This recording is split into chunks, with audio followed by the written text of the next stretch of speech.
but we can get started. I call this meeting to order at 7:03 p.m. Welcome everyone. Thank you for being here. And let's start with approval of the agenda. Does anybody have any amendments to the agenda?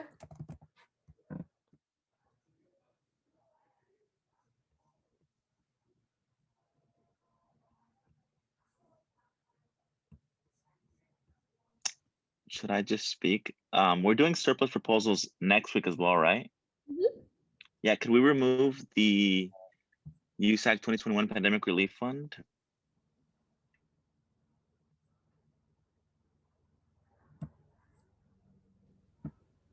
I'll also speak, sorry.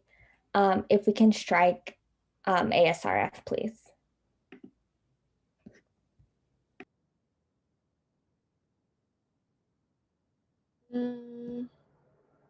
Also, can we strike Alfred's or the e-board presentation?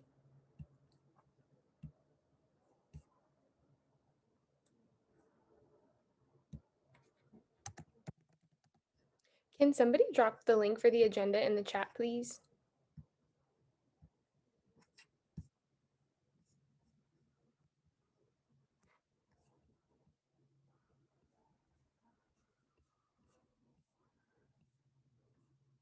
Thank you. Oh, I also forgot. Can you strike the seat at the table initiative?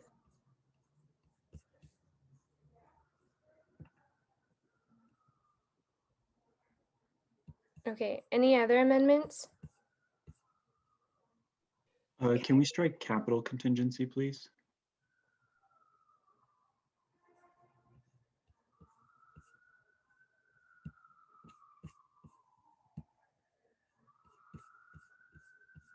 Okay, any other amendments to the agenda? Sorry, Naomi, did you, I asked for a spoken report if that's okay. Thank you. Cassandra, can you change my spoken report to a written report, please? Yeah. And could I also change my report to a written report as well, please? Mine as well. Okay. Thank you. Mine as well, thank you. So basically, Cassandra, everyone except for ISR. Okay, sounds good. Even me. Everyone now. Okay.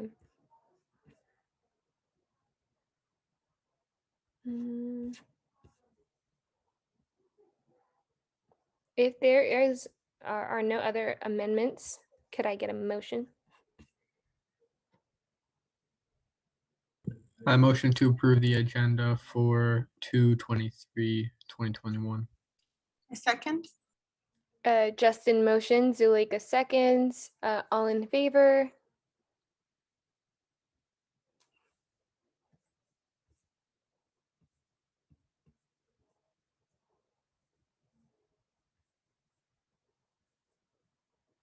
Okay.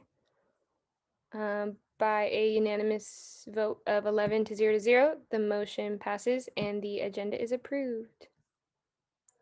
Sorry, by a unanimous vote of 12 to 0, the motion passes and the agenda is approved. Awesome. Moving on to the minutes. Does anybody have, or if everyone got a chance to read the minutes from last week, can someone vote to approve them or motion to approve them? I vote to approve the minutes from 18th. The 18th, did you say? Oh, the 16th. Sorry. 16th? Yeah. Yeah, from the 16th of Feb 2021.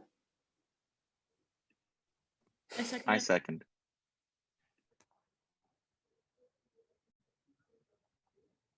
Awesome. Who? Oh, okay. Laura motioned, and then I think that was no way that seconded. All in favor?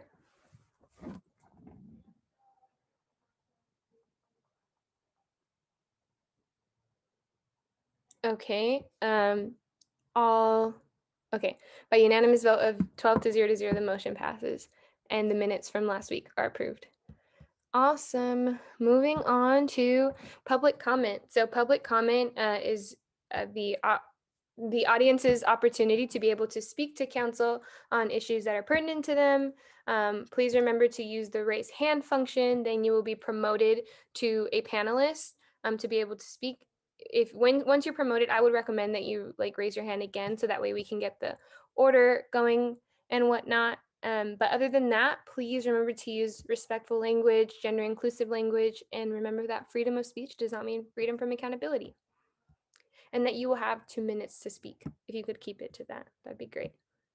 So if you would like to give public comment, please raise your hand.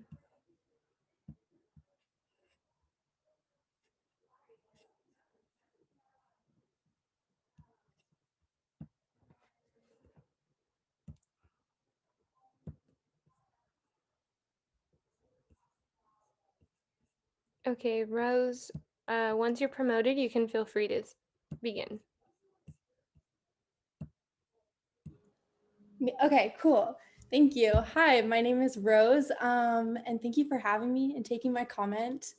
I'm a first year and I'm currently working or interning with CalPERC students on our new voters project, which I'd love to delve in a little bit with you right now. So yeah, we're working to institutionalize voter registration here at UCLA because we know that young people, students want to vote and they consider it important, but ultimately struggle to find accurate or sufficient resources to follow through on election days. So yeah, in order to address this and help students, our campaign is advocating for and encouraging the university to adopt some best practices for registration. In good and exciting news, we have just recently succeeded in getting the Vice Chancellor's support to use our studentvote.org link in the Chancellor's all-campus email to students during registration periods, which is awesome. We also just met with orientation directors to talk about allocating 5 minutes of new student and transfer student orientations dedicated to educating and registering students to vote. We know this process can be really tricky for students, and personally, since I'm an out-of-state student, the voting process was pretty tricky for me, and I honestly probably couldn't have navigated it very well without the help of my parents in CalPERC. So yeah, we want to make sure that students feel comfortable and supported throughout the process, since it is so complicated. And during our meeting today, the director was supportive of the campaign, but we're still working to carve out that 5 minutes of orientation to help students.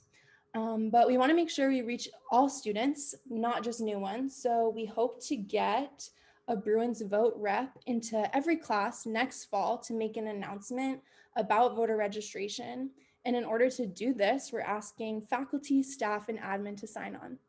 So yeah, that's it for me. Thank you so much for the time and opportunity to fill you in on MVP. And also thank you so much for working with us and helping to make voting more accessible at UCLA. Thank you.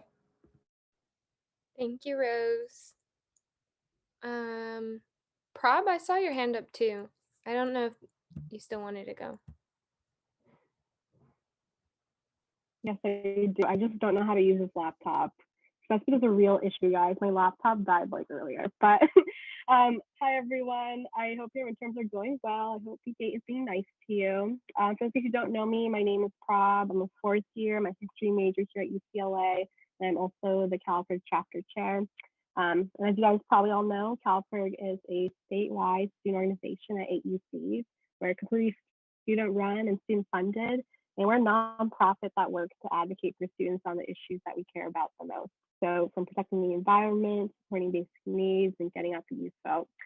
The work that we do definitely would not be possible if it wasn't for our 35,000 student members all across the state who donate $10 a quarter for us to actually advocate and organize on their behalf. I do have some really exciting updates from the past week. So a lot of you guys probably know about our Texas campaign.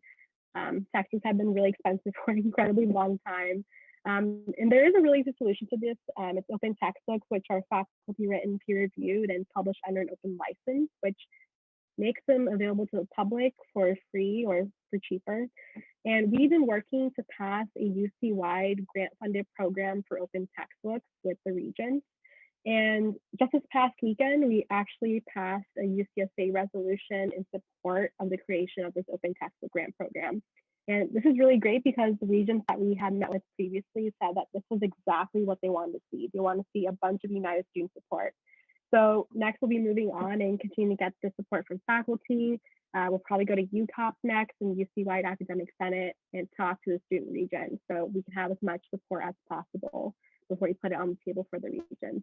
And we also had a lot of help from Aiden, who spoke out in support and who has been a really great ally for this campaign, as well as just our efforts in general with your work. So thank you so much, Aiden. And thanks to those of you who have been working with us on the campaign or have supported us in any way. I'm really excited about it because I've been working on this campaign for like 2 years and finally starting to see it make a lot of progress. But other than that, we also just had our National Student Forum where top student purge leaders from all across the country get together and share best organizing practices in lobby in DC. Usually this would be in person, but we are doing it virtually this year. And we will be lobbying on the Pell Grant, SNAP, and other aid for students this upcoming Thursday. And we're also going to be having our statewide winter quarter conference this Saturday on the 27th, where we're planning to have more than 150 student leaders from all of our chapters there. And they'll get trained by experienced staff on organizing skills, learn how to drive our statewide campaigns, and get ready for our lobby day on Monday, where we'll be taking all this grassroots support that we've collected from the past 2 quarters to show Governor Newsom all the support for 100% clean energy by 2030. As of right now, we have more than 18,000 petitions statewide, whereas last time when we passed S100, which committed the state 100% by 2045, we had 20,000. So we're kind of lining ourselves up pretty well. But that's all I have for you guys. Never hesitate to reach out to me or to anyone else in the chapter if you guys need help in your efforts. And I'll see you all next week. Thank you, Prob. Justine? Hi, everybody. So my name is Justine, and I'm a third-year, first-year transfer, and I'm actually here on behalf of Ideas as an external representative. And I just wanted to show my support and ask for your guys' support as well to put two council member stipends for undocumented students, regardless of work authorization. Undocumented students already face so many barriers, even accessing higher education. And while in higher education, they also face many barriers.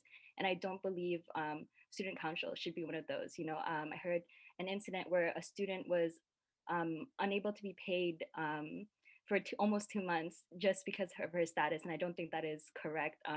As UCLA, as a leader, especially in immigrant rights, you should do better. We should do better and support students who are active and want to be involved in the community. And just because a person doesn't have work authorization or that shouldn't be a bar for them to run for student council, to participate in student council.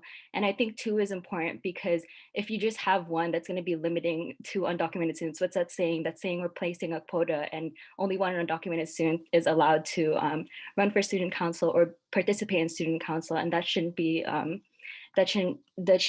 be happening. So yeah, I just wanted to come on here and ask for support because undocumented students deserve the opportunity to run for student council and be able to represent their community as well. So thank you. Thank you, Justine. Jeffrey? Yeah, hi everyone, good evening. My name is Jeffrey and I'm the Ideas internal rep this year. And just like Justine, I'm also here to voice support for the proposal to create reserve accounts in ASUCLA with 2 council member stipends for any possible council members who are undocumented or do not have work authorization. As Ideas has mentioned in our discussions about this proposal, we think that it would increase the accessibility of undocumented students to not only run for council, but to serve in council. And we also believe that once in council, if elected with these reserved accounts, we also believe that these elected council members will be able to fully execute the duties of their office without having to worry about whether or not they are financially worthy of being paid for the job that they are executing and the job that they were elected to do. And I will also echo the thought that only reserving one stipend does create an informal quota on how many undocumented students we believe are worthy enough to sit at the council table. And the council has made it a priority to welcome undocumented students, and I think this would be another step in the right direction to continue our support of these communities especially as we have conversations about how we can better increase our accessibility into spaces of power. So thank you. Thank you, Jeffrey. Would anyone else like to give public comment?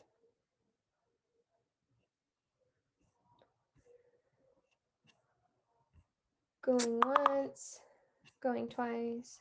Okay, we will be concluding public comment at 7:19 p.m. Thanks, everyone.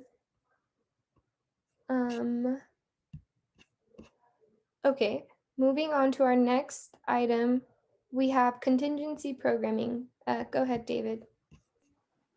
Hi, everyone. So we have been getting a lot more applications, which is great. The total amount requested for this week is $9,417.02, and the total amount recommended is $7,664.32, and this would be to 14 non-USAC entities and 2 USAC entities.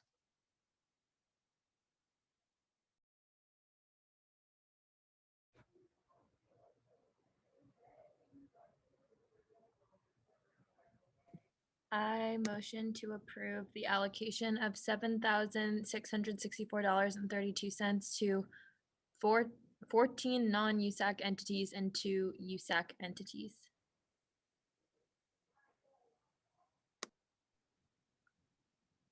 I second.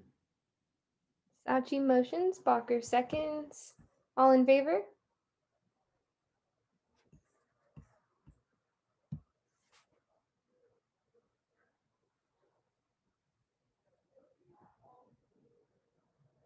Okay. All voting no?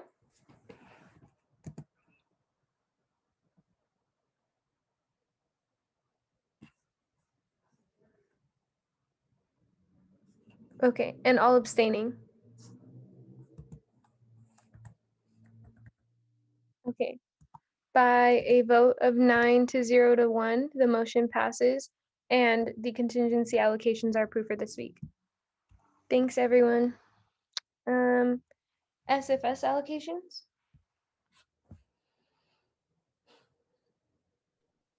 Wow, hi, hello. Hope you're all well. Lovely to see everyone. In SFS land this week, we have one application for a total requested amount of $750 and a total recommended allocation of $150 to one non-CSC org. Does anybody have any opposition to the SFS allocations? Awesome, then they are approved. Thank you, Jonathan. Moving on to SWC Programming Fund.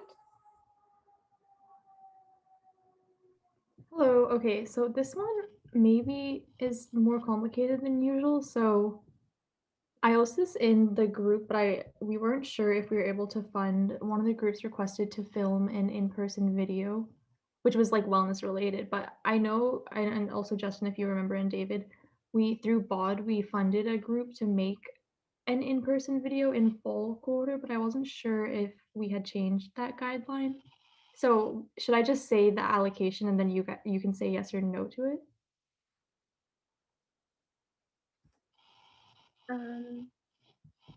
I don't know. I would defer to maybe an admin rep. Go ahead, Patty. Quick question, are they requesting filming? Currently, there's no approved filming for student organizations on campus at this time. Yeah, they're requesting like a for filming it. Filming on campus? Oh, I see. Okay, that's a good question. I think it is on campus, but we can ask them. Yeah, because currently there's not approval for filming for student organizations on campus. Oh, okay. So if it's on campus, then just immediately no. And then if it's not on campus, then we need to discuss and decide. Yeah, because I think the challenge is council has kind of determined about not funding any in-person programming. So, how many people, etc. Something to consider. Okay, in that case, I'll host them and then we can maybe come back to this next week if that's okay with people. And then I could just say the allocation for the other event. I just wanted to say real quick. I think in BOD we did set a slight precedent for filming, but like they like stipulated some things, and I was a bit like apprehensive, but I felt like they put enough safety measures. I think like on campus, I think that's the thing that kind of decides it. But in theory, we did set a slight precedent for clubs filming at all, versus like attending conferences. So yeah, I think. And I could jump in and just let everyone know that, like, again, to our knowledge right now, there is on campus. You do not have to be the no-sayer to that. If any group would like to submit, they can submit to the events office. From what we know right now, it is not going to be permitted. But if they push you on that, they're more than welcome to submit to the events office to get an official no if you're unknown about that. So I just want to be very clear on that you don't have to say the no, but from what we know as admin, the answer will most likely come up as no at this moment in time. Oh, okay, thank you. So, okay, in that case, should we approve the funding and just say as long as it's COVID safe and allowed, and then they can then like know that they have the funding, apply for the permit, and then get a yes or no from someone else? You may want to tell them to apply for the permit first, and if they get it, come back and then you'll consider funding. Because if you allocate the funding and they can't use it, it's just going into next year's surplus. Could I jump in real quick? I just wanted to like offer a little perspective. So like with CAC, HHC, like we just had our fashion show that dropped this past weekend. And it was filmed off campus at a studio, but following COVID guidelines. So I think that if you are to fund, stipulating that it's not going to be filmed on campus, and also just like making sure like proof that it's going to be COVID conscious and like COVID safe with like 10 people or less, including like crew and other things like that. I feel like then it would be fine to like approve because you're approving with stipulations, because I don't think that they're going to get a permit, and I don't think they're probably thinking of doing it on campus.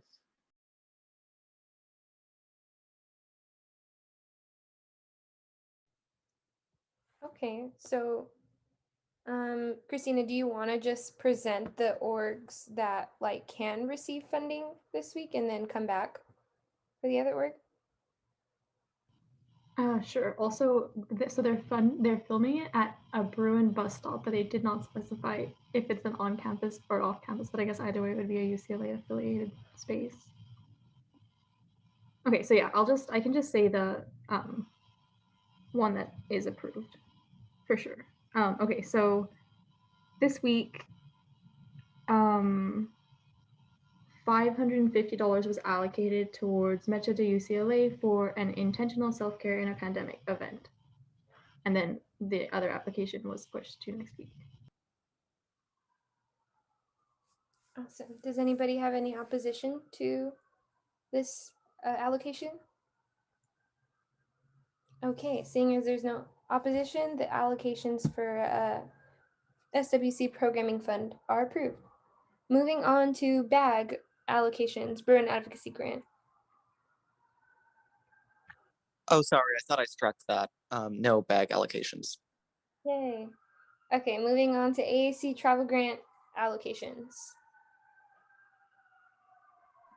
Hi everyone. Yes, so this week we approved $450 for Ucla to help fund the Central American Counterspacings Healing and Resistance Conference, and we approved for 4 members of the Hermanas Unidas for their virtual winter conference for $80.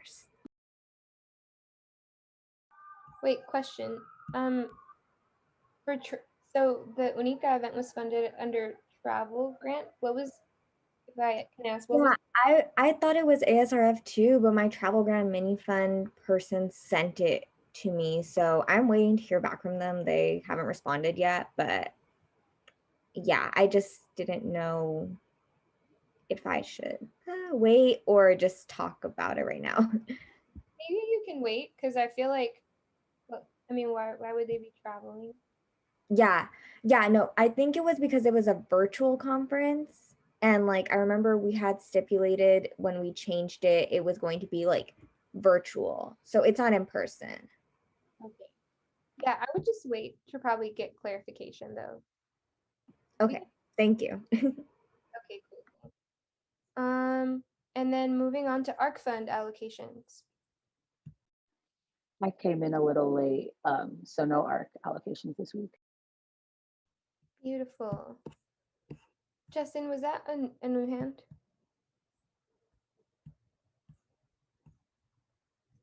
I'm gonna think it's not. Okay, moving on to TJF. So I started linking the allocations on the agenda, but I did want to keep my spoken report to say, please, please, please send out the support fund to anyone and everyone you know. It's $300 of your money that you can apply for doing sustainability work on campus. I sent the graphic in the group me, and I'll drop the link again, but just please hype it up. It's due Friday at 11:59 p.m. And if you want to see the allocations, it's linked in the agenda.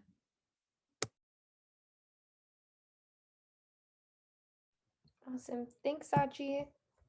Okay, moving on to our special presentations.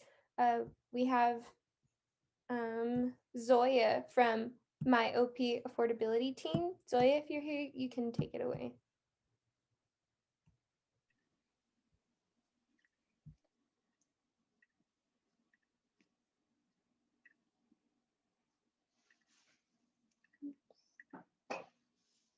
Sorry. Okay. Can you see my screen? Yes. Okay. Thank you for having me. My name is Zoya. I'm here on behalf of the Office of the President Affordability Platform, and I'm just going to talk a little bit about our USAC budget breakdown that we've been working on with ASUCLA. So essentially, we just wanted to create this USAC budget breakdown because technically this information is accessible to everyone, but it's not really understandable. So with ASUCLA and our platform, we came up with 2 main methods of breaking down the budget to make it more accessible to the student body. So I'm just going to go over those 2 formats. But just to start, to go over student referendum fees, the most important thing about these fees is that they are advocated for and introduced by the student body, and they must be voted on to be introduced and incorporated into our Bruin Bill. So for example, Good Clothes, Good People in last year's Office of the President was a project that needed to be like self-sufficient after the Office of the President ended. So they introduced a referendum for 33 cents so that they could fund their project in the long term. That's just an example of a referendum fee. So we wanted to organize the referendum fees to kind of explain where the USAC budget comes from. So using winter quarter this year, using data from that, all of the fees added up together are around $93. And that multiplied times 3 quarters times 30,000 students, like roughly in the student body, that is the entire USAC budget. And that multiplies up to roughly $8 million, which is that number that a lot of people hear and pass around, that USAC has millions of dollars in their budget. Now you know where that specific number is coming from. But it's still a little difficult to understand why each student has to pay $93. So we wanted to create a format where we divide all of the student referendum fees into different categories to convey the purpose of the fees. So we came up with 9 categories: academic advancement, community outreach and service, promotion of safety, sustainability, entertainment, recreation, health and wellness, inclusivity and diversity, basic needs, and operational expenses. So that picture on the left of the screen is all of the student referendum fees for the quarter organized into those different categories. And that gives us this chart. So just for example, around 17% of the quarterly student referendum fees paid to USAC are used to promote health and wellness at UCLA.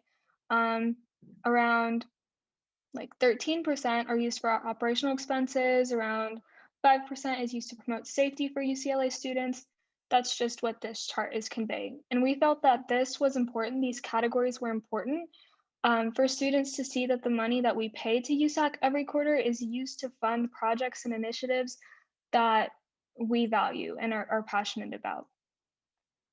And just to break down some of these categories a little further, I'm only going to go over these 2, but I've included all of the categories and a description of them in the slides in case anyone wants to read them after and see which fees are included within each category. But for example, under the category of academic advancement, those fees are used to promote inclusive promotion of academics for students at UCLA. And examples of fees that are included within academic advancement are, like we just saw, the Academic Affairs Travel Mini Fund, which students can apply to fund travel for academic events. So that's one category. Under sustainability, we have fees that are used to promote sustainable projects and initiatives by students. And that includes the Green Initiative Fund that students can apply to for these projects. So I've included all of the other categories again. And the only one that I did not include is operational expenses. And that makes up a decent amount of the entire budget. But operational expenses just include overhead administrative fees, like the mandatory fee, which is $10. And that covers like council stipends, paid workers that support student government, supporting election board, judicial board, and things like that. So that's one format of breaking down the USAC budget. The other format that we came up with is dividing it into USAC delegated funds, USAC managed funds, and then funds allocated to USAC funding bodies. So just to describe that a little bit, the red portion, the 54.8%, those are USAC delegated funds, and formally those are funds that are given to entities that are responsible for managing and using those funds, but they have to report back to USAC on how they use that.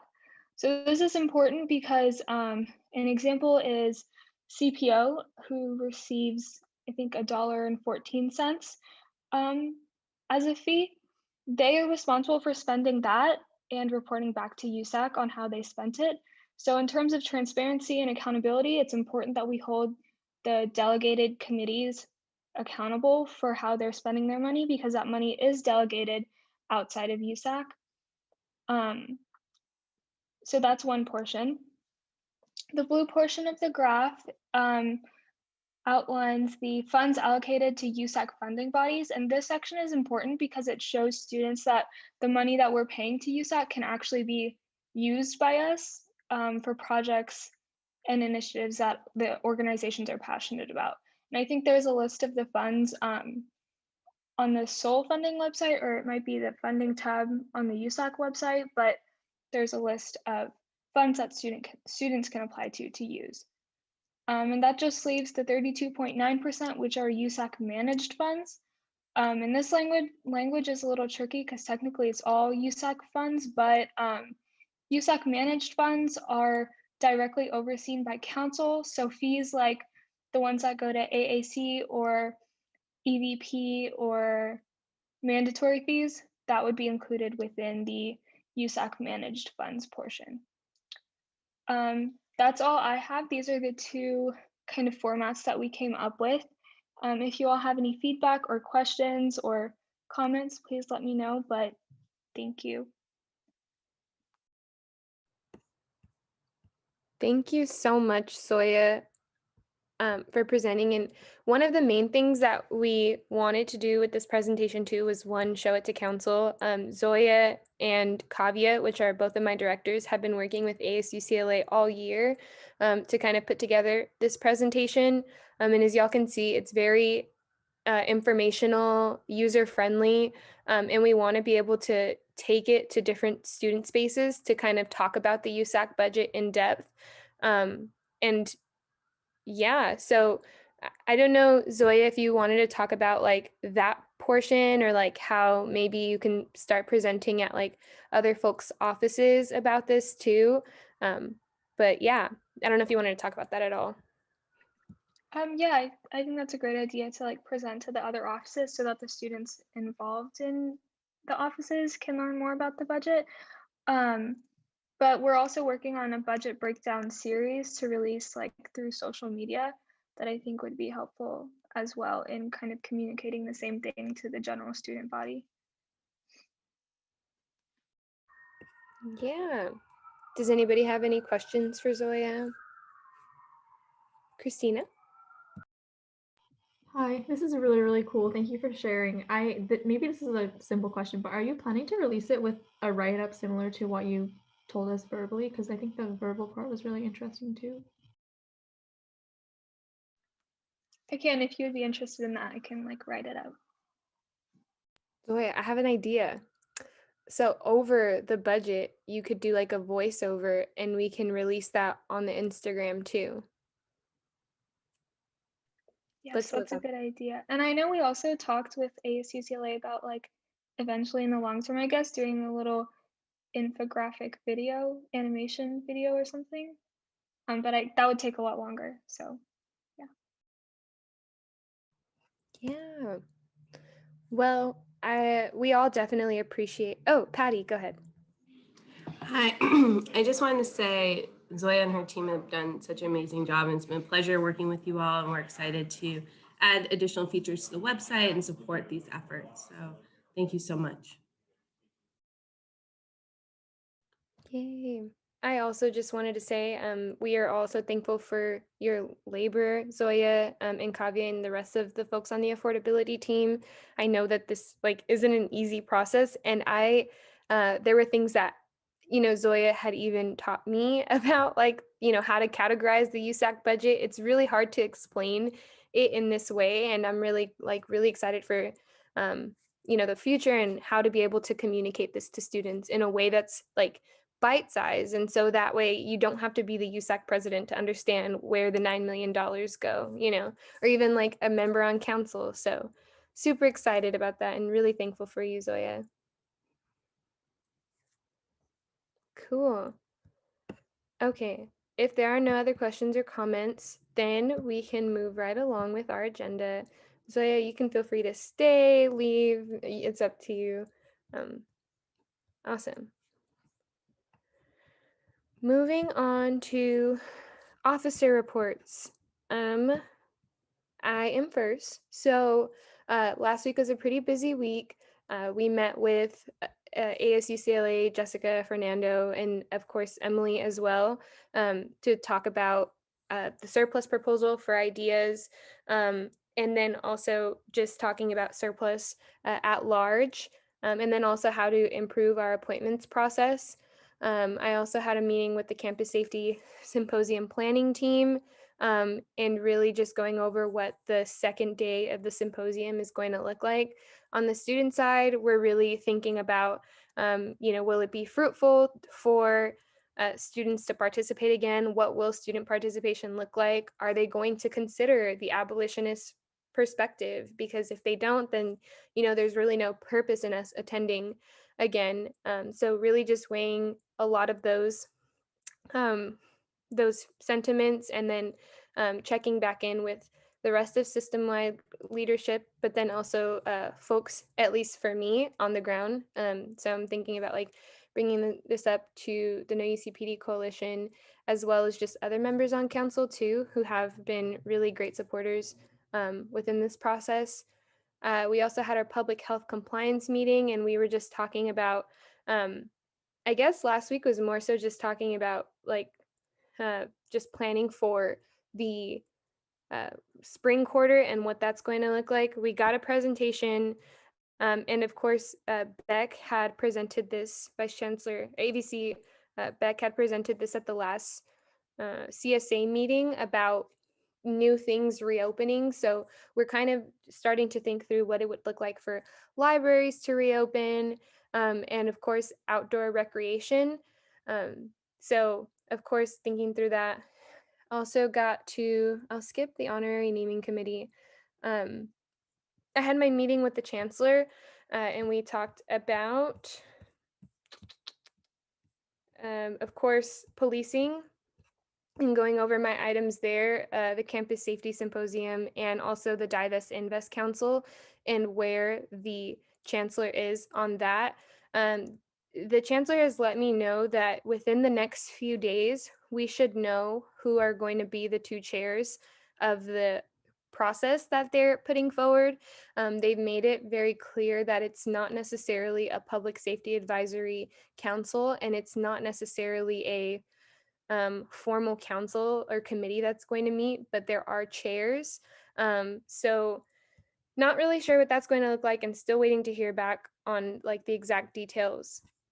But I will let you all know, or I'm sure the campus will let us know when they decide. And then of course, commencement, fall return to campus, giving my remarks there. And I also had the chance to bring up the recurring issues of hate speech on campus, and really encouraging the administration to do something, or even just let us know that there is action being taken behind the scenes, even if they can't publicly say what kind of action is being taken. So yeah, other than that, met with the infection control working group. And then I guess the most important thing that happened, I guess today, this past week, has been the Response and Recovery Task Force. The Recreation Center presented a reopening plan, and that's currently trying to get passed through the Response and Recovery Task Force and then up to the chancellor. But in about a week, we could see some things start to reopen on campus, which is kind of exciting. And I know definitely what we've asked for when thinking about students' mental health and how students have literally been pent up in the house, like for a very long time. So yeah. And then the last thing is we had another successful CAB meeting today. I got to talk about housing prioritization, and got to hear from some really critical perspectives, including, the DSU, and of course, Bradley, the chair of the TLC, super awesome. And we are looking forward to possibly bringing in administrators to talk to members of CAB about the housing prioritization process. So sorry that was a lot, but lots of things are happening. Moving on to IVP, and I'm also going to turn it over to Cass/Justin to chair for a little bit. I feel bad. Hi everyone, I'm Cassandra, the Assistant Internal Vice President, and I'll be giving Emily's updates for the IVP office. And first thing is Emily had a meeting with the Education Working Group, and Frank Awada is working on a survey to distribute to undergraduates to better understand their preferences for class enrollment, housing, etc. for fall 2021. And then within the IVP office, Drive Down Rent Committee, as y'all know, the Rent Relief Award application is out, and we have 600 applications, and apps close tomorrow at 11:59. So please be sure to share that on social media. And then the Campus Safety Alliance Committee will be starting a social media campaign called the Abolition Series sometime this week. And the series is centered on the struggles for abolition and racial justice as part of an online campaign to materially link and empower our classmates onto this historical process for abolition and liberation, as it specifically relates to this university, academia, local racial injustices, and our own unique and shared histories. And then our office will also be hosting the off-campus housing fair this Thursday from 3 to 5 p.m. So please be sure to share that as well. And we'll also have the Hired from Home Career and Professional Development panel on Monday, March 1st from 6 to 7 p.m. And then Transformative Justice Now Committee is planning to do an Undocu Student Know Your Rights mini-series, and that should be happening sometime towards the end of this quarter. Okay, that was all the updates for the IVP, and I'll be moving on to the External Vice President, Aiden. Thank you so much. As both Naomi and Cass have mentioned, it has been a busy week, and I know have a few different updates. One, we got some really good news on the state advocacy front last week. It was signed into law today, but Governor Newsom and legislative leadership in the Senate and Assembly reached a budget deal whereby one of our top priorities as an EVP office, which was the filling in and the restoration of UC budget cuts that came at the start of this pandemic.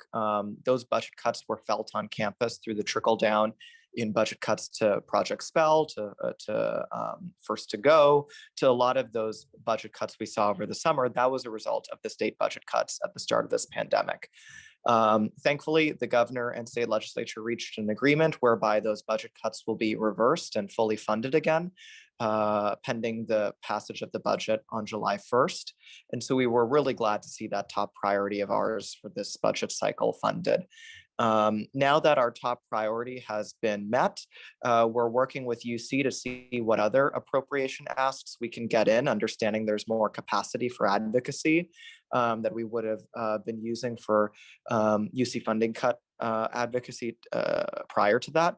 So on the back end, our office is negotiating with UCOP to increase the student equity, access, recruitment, and retention appropriation request from its current request of $30 million to $50 million, with the added $20 million being focused on access, recruitment, and retention to underserved students who have been disproportionately impacted by this pandemic, and increases in funding to student-initiated programs such as that of the mother organization. So we're looking forward to having that appropriation request backed and jointly picked up by UC in the coming weeks. At the federal level, this week is our Double the Pell Week of Action. Really want to shout out Lauren Vallis and Emma Baruti on our team, who have been working for months to coordinate this national week of action. Yesterday, we had our national press conference where I spoke and was joined by the presidents of 8 other state student associations representing over 4 million students, urging Congress to double the Pell Grant. And then today we had our congressional briefing, which was hosted by us, that brought over 100 people in attendance. And we were grateful to have President Drake and Marlene Garcia from the California Student Aid Commission there also making the case to double the Pell Grant. Looking forward, we have our final application cycle of the Bruin Advocacy Grant before our office terms out mid next quarter, and encourage all student organizations organizing or advocating to apply to this grant for funding. And that concludes my remarks. Thank you, Aiden, for your updates. Next, we have General Rep 1, Laura. Hey everyone. So yeah, I mean, not as busy as everyone else, but still kind of busy. This week, we started organizing our first town hall for hopefully March 5 at 3 p.m. Stay tuned for a poster about that. We're hoping to showcase the Vietnamese student union's See Clear retention program, MECA's SINAC lead, the Pacific Islander Education and Retention Program, and the Academic Supports Program facilitated by the African Student Union. As I said again, stay tuned. Hopefully we'll have those confirmed over the next few days. We're also hoping to highlight other mother org retention programs through other means, including Instagram story takeovers throughout the beginning of spring quarter. We released our Class of 21 survey to gather personal testimony about UCLA today. This will be used as inspiration for our design team and other artists we hope to collaborate with on campus. we showcased the Bruin Reintroduction Program platform today at AS UCLA Student Engagement Workshop, which was such a wonderful experience. It was so lovely to meet everyone. It was a huge success, and we got some really incredible support. We have already booked meetings so far with CAPS to talk about mental health resources next week, and with UCLA Recreation to see how we can collaborate together in the coming weeks. I'm also hoping to schedule meetings with Patricia to talk about making the summer from the union program more inclusive of returning students, as well as meetings with the Dashu Center, the CPO, and UCLA Library. And that concludes my remarks. Thank you, Laura, for sharing your updates. Now I'll be moving on to administrative representatives. Jessica, do you have any officer reports? Well, I wanted to give my report, or are we going to my Wait, can you repeat that? I think my Zoom. No, that's fine. I want to give an oral report. I don't know if I. Oh yeah. Okay. Sorry, I did not see that on the agenda. Okay, Breeze, you can go ahead and give your officer reports. Oh, is my voice muffled? Can you hear me better now? Yep. Okay, sounds good. Okay, awesome. So this week we've had a lot of things going on in Senate. We voted to extend the same academic policies that we had this past quarter. And we've been reaching out to like each individual department to make sure that they have the policies listed on their website, because I know that was an issue last quarter where students didn't know if their individual departments were allowing pass no pass for major requirements. We have our first Senate office hours this Friday. We're continuing our conversation with like CODI and UGC overall on how anti-racism looks everywhere. And through that, we also started a discussion around Texas and ensuring that even though students may not be able to reach out right now, but we had a letter addressed to them on that issue, and also the front, as I'm sure a lot of you knew about what was going on with the student this particular week who was a student athlete, and his, I guess, racist remarks. So we also reached out to them and to kind of make sure that Senate addressed something, or at least reached out to the to the individual department to have that addressed. We are having our event with Ucla, again, a collaboration that we've had for years. So we're really excited about that this Friday at 7 p.m. It's going to be an event with Central American Counterspaces, and it's like an art show. So we're really excited to see how that is going to look virtually. We have 2 access and equity workshops coming up for high schoolers. And I know like my access and equity team set it up to like engage with the high school students. So it's probably going to be week 9 and week 10. Our textbook exchange is going to be released this week. We are finalizing the numbers for Books for Bruins in terms of this quarter to get the the students that wanted their stuff mailed to them, but we should be getting those numbers out to ASUCLA so that we can mail those out individually. And we are planning a decolonization of the mind event for week 10. And last but not least, our student advocate board has officially been released. We're going to be releasing apps really soon, I believe tomorrow. And that is a collaboration with the OP team. So we're really excited about that. And that's all for me. Thank you. Thank you, Breeze, for your updates. And then next we have, oh my gosh, oh sorry, Community Service Commissioner Jonathan. I have no oral report today. Thank you. Thank you. Now we'll be moving on to administrative representatives. First, we have Jessica.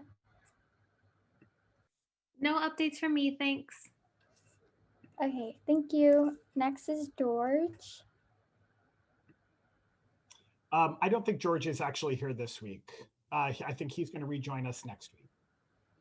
Okay, thanks for letting me know, Josh. Do you have any updates? I also do not have any updates. Good luck with midterms, although it's probably finals at this point. Good Lord. Thanks.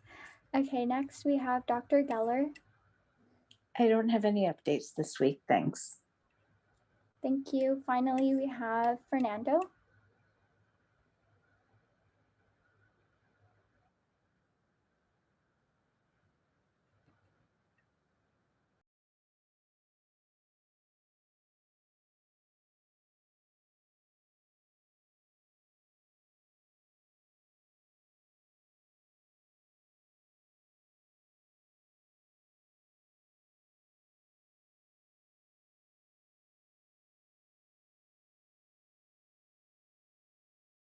Thank you, Fernando. I'll be passing. I just have one quick one. Sorry, I think my name's not on the agenda, Patty. So I'm working with our Response and Recovery Task Force to do a social media campaign to promote the guidebook. So that should be coming out in the next couple weeks. We are working on a few interactive ways to increase engagement for that, and excited to show off all the amazing resources on the guidebook. So if you haven't looked at the Student Affairs guidebook, I definitely recommend it, and enjoying the class cross collaboration on that. Thank you. That concludes all the officer reports. So I'll be passing it on to Justin to chair the rest of the agenda. Most definitely. Thank you, Cassandra. Good job. We have no old business. So moving on to new business, I'm gonna pass it to Jonathan for a resolution in support of the Peace Act. Hello, all. I would actually, Justin, as chair, if you would allow, if we could promote Momina and Ria, who are here from UAEM, who have been heading up this resolution. I would love for them to be able to kind of speak about the work that they're doing and why this resolution was brought to the table. Sounds perfect. I don't happen to be host. Fernando, would you be able to promote those folks? Yeah, I can promote them right now. Thank you.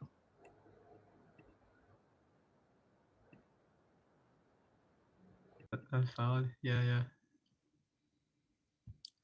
And I will hand it over to them whenever they're ready. Sounds perfect. Okay, hi, my name is Ria and I'm from UAM with Momina here today. And I'm just gonna quickly give you guys a background of the two bills that we're talking about. And then Momina will go a little bit into what we're asking from you guys for the resolution. So the two bills that we're gonna be talking about are the Wiener Bill and the Comlogger Bill, which are two bills from the state Senate that have to do with the Dignity Health and UC partnership. So I'll talk a little bit more about the Wiener Bill, which essentially pushes to like flat out end the Dignity Health partnership with the UC system. The issue with this bill, as good as it sounds, is that it doesn't have a plan on how to account for the sudden loss of healthcare for people that they would face if the partnership was severed extremely abruptly.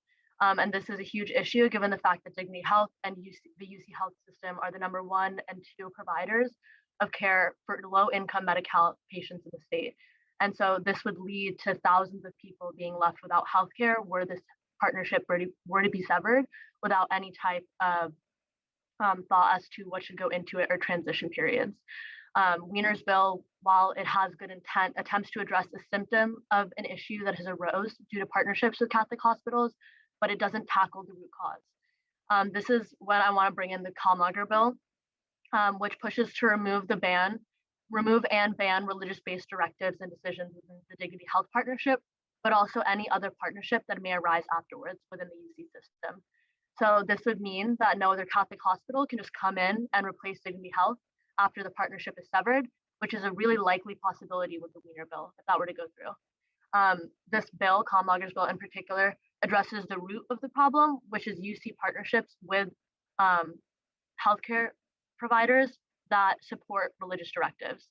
Comlogger's Bill, in addition, also expands access to care, but lowers prices and lowers the monopoly of healthcare systems, which is also incredibly important. So that's just a background of the two bills we're talking about.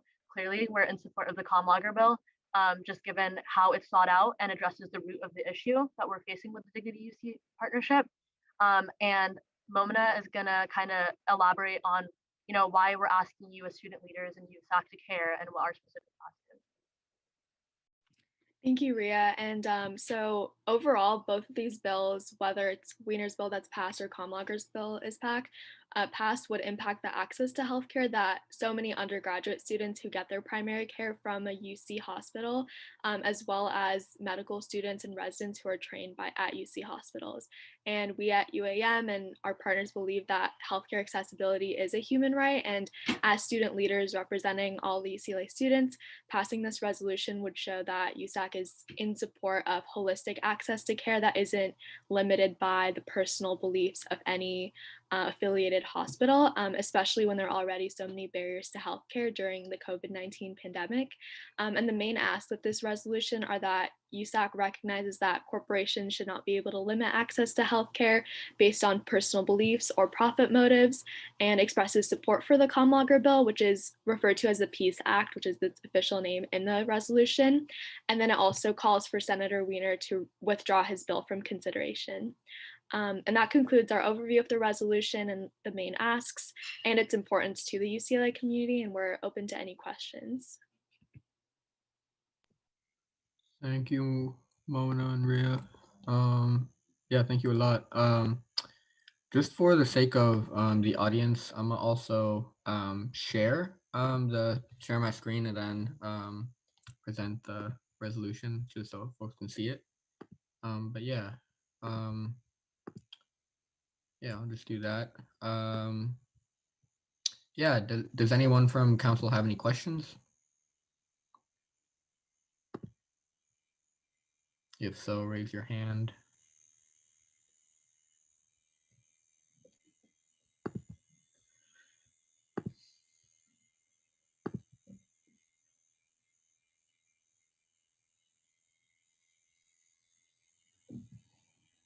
Going once, twice. Okay, honestly, I think y'all's presentation spoke for itself. I personally was aware of the Dignity Health. Can't think of a word for just terrible stuff. Yeah, I think this is really important, and I really appreciate y'all bringing it to council. I think it's really important for us to, use the power that a resolution can bring as like putting our voices and using it as leverage. So the UC can maybe make a change. So yeah, I see people are just saying thank you for your explanation and bringing the resolution to council. So in that case, I'll just do a quick. So on here, second page. Yeah. Let's go for a vote really quick. Let me get my paper so I can. So Yeah, you good? I motion to approve a resolution in support of the Peace Act. Sounds good. Do I have a second? I second. Okay, Jonathan motions, Noah seconds. All in favor?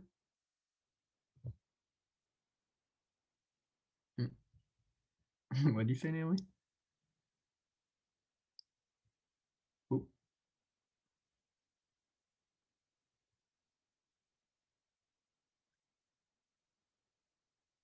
Oh, it looks like the resolution passes unanimously. So yeah, thank you, Mona and Ria, for coming through. And yeah. Justin, just for the public, can you announce the official vote? Sounds good. Yeah. With a vote of 12 to 0 to 0, the resolution passes unanimously. Thank you. Thank you. Bye. Thank you. Thanks all. Thanks y'all for coming through. Cool. Let's move on to CPC and PAB surplus.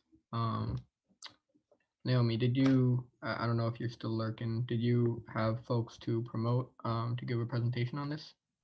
Yeah, actually, I just talked to the folks that were supposed to present. They're actually going to come. Yeah.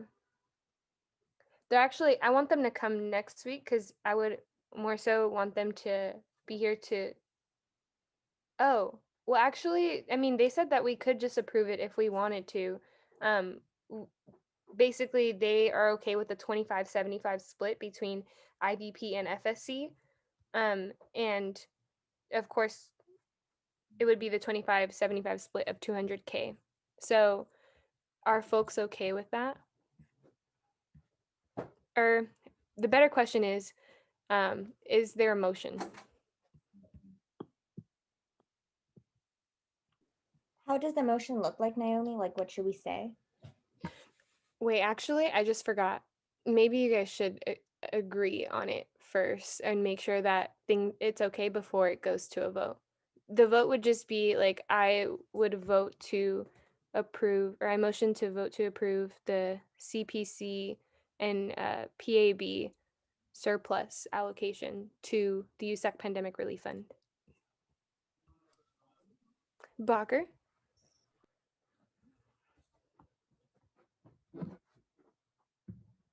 Oh, Noe? I think Zuleika had her hand up first. Oh, okay, Zuleika. I was just gonna ask, so if we are approving it to go to the pandemic relief fund, does that mean that the rent relief fund is not asking for any funds out of the 200K?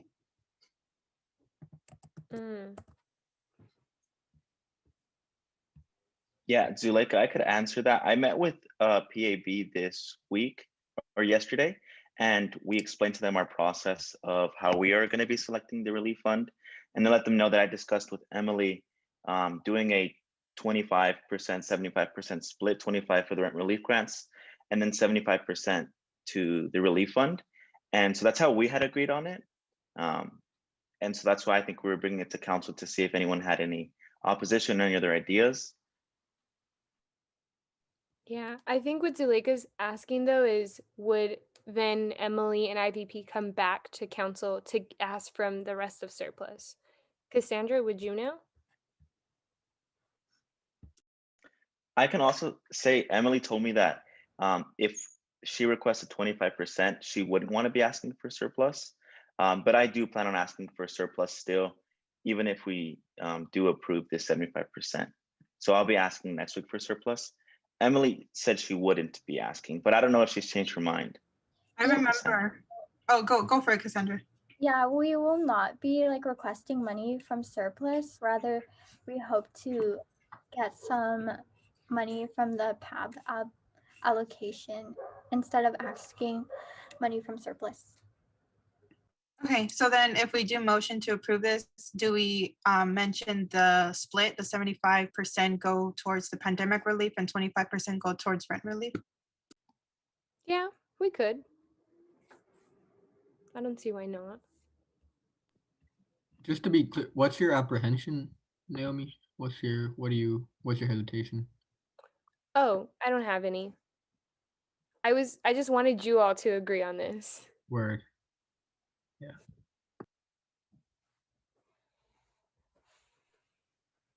Okay, so we would just say I motion to. Oh, Sorry. Breeze, you were asking a question. no, I was gonna ask how to motion it, but if you know promise, by all means.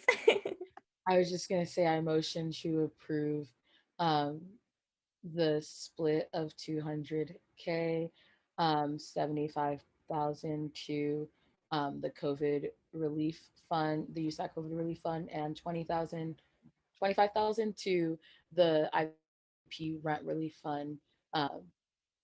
Is I motion to approve that. Did I say that correct?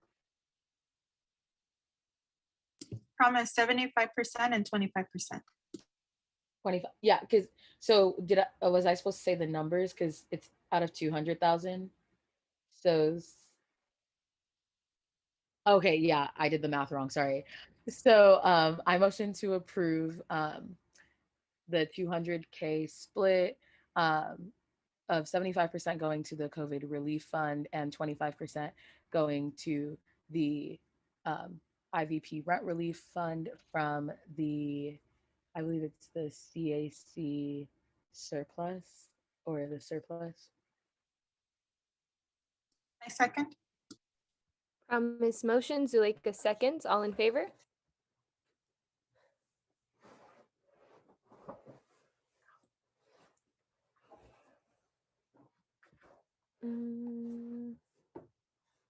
Am I allowed to vote on it? Yeah.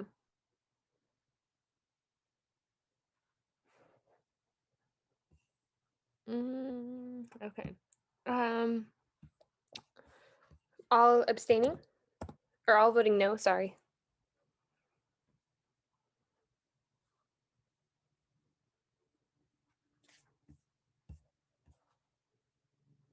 Wait, promise, that's an old hand, right? Okay. Yeah. And all abstaining. Okay. By a 10-0 vote, the motion passes and the surplus allocation splitting the CPC and PAB surplus between 75% allocated to FSC and 25% allocated to IVP has been approved. Cool. I'll let them know that it was approved. And now moving on to the ideas OP and IVP surplus requests. I don't think is Jeffrey here? Jeffrey's not here. Let me see if Jeffrey.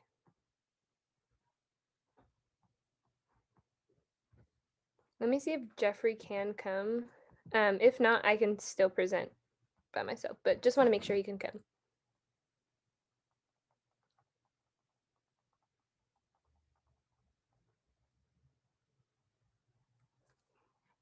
Okay, and as we wait for him, let me pull up the presentation.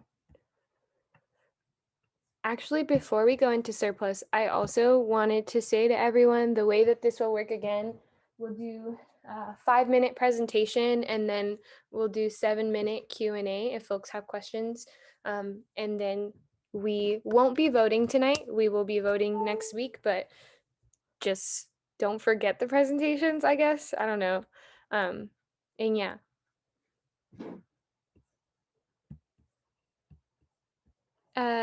Patty and Jessica. Sure. And Jess, if you want to go first. Oh, sure. Yeah, I just wanted to make a quick comment about this particular presentation, but while we're loading that up, I just wanted to clarify that the purpose of this funding is so that we have an expedited way to help students financially if they're unable to be hired by getting funds directly to financial aid so they can be dispersed in the form of like a grant fund. I just wanted to clarify that we're not allocating funds for stipends because we cannot stipend somebody who cannot be hired. You know, that's just a formality of the way that the HR documentation is and the nature of being paid a stipend as wages. So I just wanted to make that clear so that there's no confusion, that this reserve fund allows us to have an amount that is equal to what an officer would receive as a stipend in the form of alternative aid that can still help support them financially when they do this kind of work for council. So I just wanted to clarify that for everyone. Thank you, Jessica. Patty? Sure. I'll actually defer to Zulika because mine's not related to this topic. It's an overarching comment. Cool. Zulika? Yeah, I just wanted to ask the amount that we're asking for is I think you said it was like 2 officers, right? Like 2. Can you explain the request again?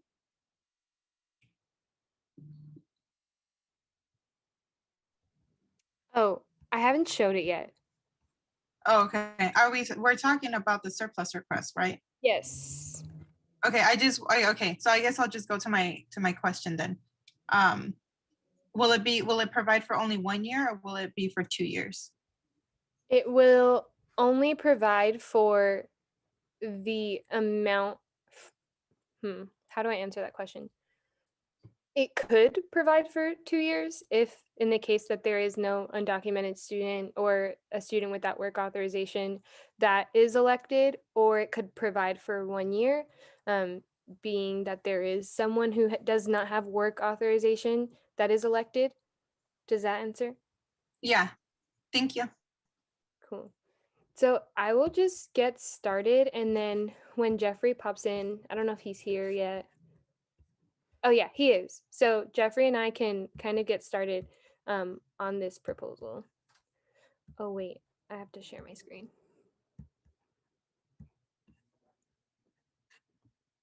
Oops. Okay. All right. So, I mean, we kind of just talked about it, but essentially what the request is that we are requesting a full year council member stipend, or 2 full year, sorry, that's, I wrote that wrong, 2 full year council member stipend for $23,000 for a future elected USAC council member or future elected USAC council members who are undocumented students, and specifically without work authorization. This allocation will be essentially set aside in ASU CLA in a reserved account and will be transferred to UCLA financial aid for distribution to the student. And Jeffrey, do you want to talk about why this is important? Yeah, for sure. So, hi everyone, I'm back. My bad. So you know, when Naomi reached out and I started talking about this with ideas, we decided that the biggest reason why this was important was because it increases and promotes that accessibility of USAC to undocumented students, and it also just ensures that there's payment for work that is completed. And you know, we're really thinking about here and calling back to the experiences of the 2019-2020 EVP. And so the proposal ensures that the situation that occurred last year never occurs again because it provides a secure funding source and a process that secures payment for those council members who are undocumented and do not have work authorization. And then I will again speak to the idea that it directly promotes and increases the accessibility for undocumented students to run and serve on council. I know that I was just on a conversation with a past undocumented student council member, and there has only been four, council members who have been undocumented because the space doesn't seem conducive to undocumented students directly engaging in it, particularly because of this reason. You know, because I mean, you know, if they're doing the work, they should be getting paid for it. And I think a big issue that popped up last year was the question of if they can just assume the title of a volunteer council member, which is a little bit dehumanizing, you know, to not be able to be paid for the work that you were elected to do and that you want to faithfully execute. And then we also agreed that 2 stipends specifically is important because it breaks with a perceived quota, even if that's not the intention. It could come across the way that with only 1 stipend, there's only room for 1 undocumented student on council at once. So yeah, just overall, we think that this will increase undocumented students actually running and then hopefully being elected to council, but it just opens the space to be way more accessible to undocumented students and be more conducive for them to directly engage in it. And I mean, lastly, like I've been talking about with this entire slide, it's backed by the community. The proposal is strongly supported by ideas, and you know, today at public comment, only 2 of us showed up, but we were really speaking for the entire organization that we really believe that this is what our community needs right now, and it's what our community deserves in order to keep engaging in these spaces. So yeah, thank you.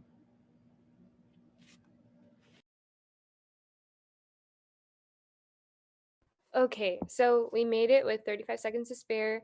So I'll start the timer for Q&A, and I'm gonna stop sharing. We can start with Noe. Thank you. I'm fully in support of this proposal. My only question was on delivering the award to the student via financial aid. Would that affect their financial aid status in any way, or how would that process work? Jessica, could you speak to that? Yeah, I can try to speak to that somewhat. I mean, I can't obviously speak to how it would impact a particular student's aid package because I think that's on a case-by-case basis, and without knowing the situation, we wouldn't be able to say, you know, if it would displace other funds. But essentially, we do know that this method is the best formal way to help financially support students who are not able to formally be hired into UC Path. And, we've worked with BRC and USP to kind of figure out what they do to support students. And they issue direct aid through financial aid. So that's essentially the same process that SGA would follow, is having financial aid disperse the award to the student so that it can help them financially with whatever they need since they are not able to be hired. Thank you, Noe. Thank you. Yeah. And thank you, Jessica. I hope that answers your question, Noe. Cool. Christina?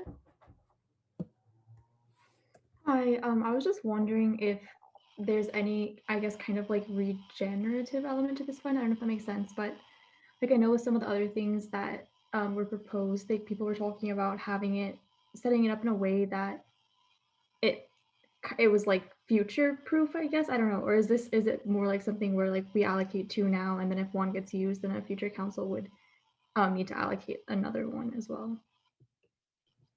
Yeah, I mean, unfortunately, yes, because of the way our budget is set up and because we don't just have like fees lying everywhere or money lying everywhere, it would probably be a thing where a council member or council next year when discussing surplus would talk about this too. We thought about asking for additional funding so that this could be more of a futuristic conversation, but we're also recognizing that we are living in a COVID situation, and there are students who also need direct aid as well. And we were trying to walk the line between not asking for too much money, which would then take away from direct aid going to students right now, and then also having faith that council next year or the year after would be able to understand why this is important. So we're hopeful that the council next year or even the year after, because we're not sure how the stipends will be used, will be able to replace it and so on and so forth. Jeffrey, did you want to speak to that at all? Yeah, I mean, the only thing I'll add is that, when I was talking to Naomi about it, we understood that we're also in a unique situation because of the surplus of COVID. And, even though we would like for it to be, something that's set in stone, we understand that it's a tough situation, that the USAC budget doesn't really move around a lot. So, yeah, I mean, I would echo Naomi's thought that that ideas is also moving along with the idea, that future councils will also, understand the importance of this and, reallocate it, especially if one gets used at any point. Yeah, I would also say another opportunity that opens up too is that and I think Jessica will probably mention this, I don't know if this is why her hand was up, but essentially the money that is allocated to the council's stipend will still be there.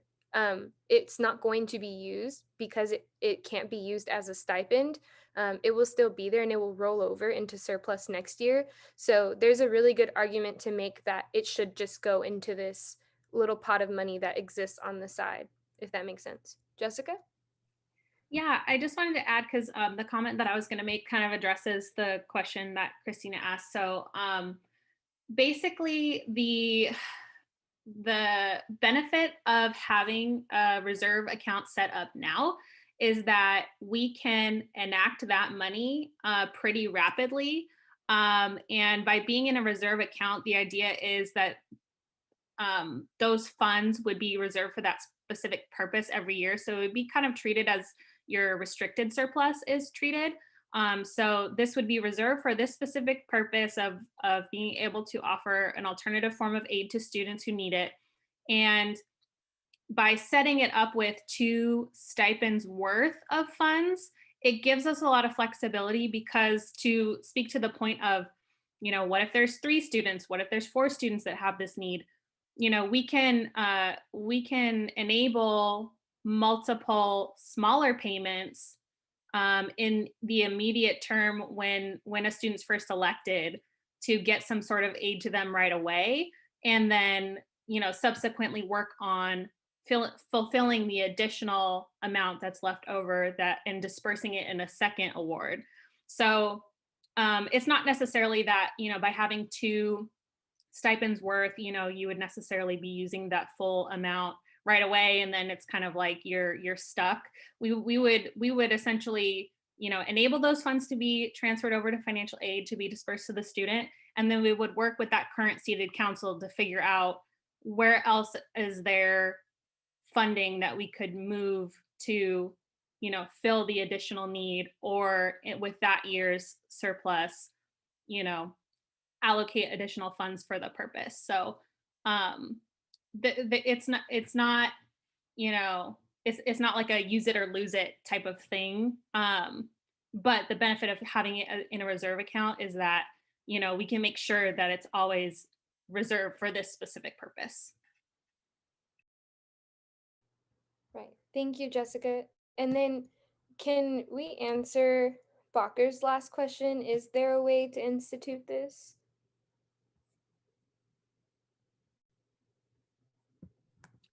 How so? Like, I guess in a sense that it would continue on for the next years without needing constant council approval. Well, so by having it in a reserve account, the intention is that it would be restricted funds, so it couldn't really be changed for an alternative purpose unless council was gonna specifically vote to say like there's not a need for it, but I don't really see that happening. So by making it a reserve account, it essentially does institutionalize it in some way, because the funding will always be there. And then as the funding is used up, basically we would just present to that current seated council that, hey, this money has now been used. We would need to add additional funds. And over time, as minimum wage increases, the value of the stipend will go up year to year. So essentially, at some point, the funding will be a little bit short of what a full stipend would be. So we would need additional funds put into that account to make it a little bit bigger. So it is institutionalized in that sense. But aside from that, I mean, I'm not really sure, aside from, creating a referenda to bring in additional funds for this purpose, I'm not really sure how else we would be able to more formally institute that within council. But it's something that we could obviously present when we present the budget at the beginning of the year. Basically, we always give a very good narrative of what the budget entails and where all the funds come from and what the purpose they're used for. And we make sure to inform council that, there's certain funds that, are used for a specific purpose. So we would just basically make it part of that budget presentation, articulating that it is a need and it is essential for council to have these funds available. And that would be another way that we can kind of just make sure that this is supported in the long term. Yeah. And just because we have to move on, I would just say that I would also think that it would take a very dynamic council to not approve something like this. When I say dynamic, I kind of mean like racist and xenophobic, and like wildly so. Not to say that that can't happen, but I would hope that it couldn't happen in the near future. So yeah, moving on to the next presentation, we have the Bruin Trailblazers Scholarship. Yes, thank you so much. Let me go ahead and share my screen with the presentation, which I will put in the folder afterwards. Let me queue it up. And while Aiden pulls that up, I just also wanted to give a really big shout out to Jeffrey for helping me put this together, and also just for being the amazing person that he is. He was really awesome to work with. So thanks, Jeffrey. Okay, so right here we have, thank you again for listening to our presentation at the council meeting on January 19th. This is the follow-up presentation. taking into account a lot of the feedback we received from that first Q&A, and then some of the calls that I've had with certain council members afterwards, expressing their support and input and advice. So as a refresher, the reason for this scholarship is because most of USAC funding currently, in terms of ongoing mandatory sustainable funding, invests in programs and not people. We're really good at supporting student organizations in their events, in their programming, in their advocacy, but we're not as good at supporting the students who make that advocacy happen. The leaders on our campus who are trailblazers in their own right for their own communities and for our community as a whole. So that's why we came up with the Bruin Trailblazer Scholarship. This was a need that we heard from many of the student organization and student leader partners we work with, the need to start investing more in students themselves in a sustainable way year over year. And I'm very grateful that the council already planted the seeds for this investment by approving a $7,400 surplus back in January. And I'm back again asking and requesting the fully funding of this proposal with an additional $44,600. Again, this would fund an annual scholarship of $2,000 that would grow year after year. And it would perpetually grow so that the $50,000 total investment that you would be voting on next week would double to a $100,000 investment and then a $150,000 investment over time as the fund grows. And you can see this growth over time here, that it will double, the annual scholarship amount will nearly double by 2042. It will, it would increase by $1,000, it would go up by 50% by 2042, it would double by 2058, and it would go up by another $1,000 by 2069. And you can see the total scholarships that are allocated over time as well, understanding that every year there is a new student that could benefit from this, so that a $50,000 investment at council meeting next week can grow to over $100,000 in student scholarships later on down the line. And all of this is just assuming that funding and investment stays constant. If future councils or donors choose to invest even more in this scholarship fund, then there will be even more resources available for students. So that was all the similar presentation you got last month. This proposal has kind of evolved, and we've taken an eye towards implementation based on the questions that were received by Ruth and I at our presentation last time. And I'm really grateful for a number of conversations with council members, one-on-one and phone calls, giving advice and offering support and insight over how we can make an even better scholarship program to represent all of USAC. So this is kind of what implementation will look like. We want to make sure that we're strictly adhering to our values as students and the values of us as council by making sure that any kinds of funds that the scholarship is invested in match the best practices of environmental, social, and governance, values-based standards, so that none of the money goes towards fossil fuels, towards colonialism, towards all sorts of the different things that we see in other funds. There are choices that we have, and as council and as the folks with the money, we can decide where this money is invested in. As well, we want to institutionalize this within the Alumni Association's Alumni Scholars Club. This came from an intent to have this outlive a certain council or specific councils and really be placed within a resource center that has the resources and access and track record of student alumni engagement and mentorship and staff to allocate and administer this scholarship. Selection will happen based on a board of alumni, former student leaders, and current student leaders. The current student leaders being those who aren't applying to the fund, so that there isn't a conflict of interest there. But the fact that there'll be other student leaders who have recently graduated and previous scholarship recipients will help mitigate any kinds of conflicts of interest for a truly impartial scholarship selection. And then finally, really grateful for Zuleika's support on this in adjusting when we want to release applications and to prominently advertise this in the fall so that it isn't a later opportunity for transfer students, that transfer students entering and incoming students entering can apply and have that financial stability during their first year. And then also we want to make sure that the selection criteria takes into leadership and community involvement not only at UCLA, but at prior institutions or in prior experiences, so as not to create barriers and to create as inclusive of a process as possible.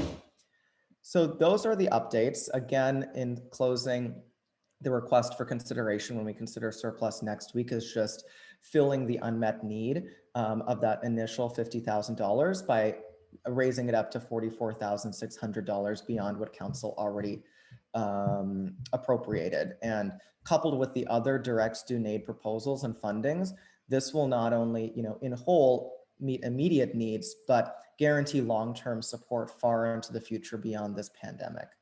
But thank you so much and happy to answer questions. Awesome. So I'll start the timer with questions. Zuleika? My first question, Aiden, is I know that you said that you wanted to defer to the like alumni and those who serve on the board. I was just wondering if we're able to get a little bit more information about what students sit on the board, because from my understanding, I don't think a lot of transfer students sit on the alumni board. I know that there's a transfer alumni network that I remember speaking to you about. So I just want to make sure again that students who are reading, like they understand the different identities and the work and experiences that transfer students or any other students go through.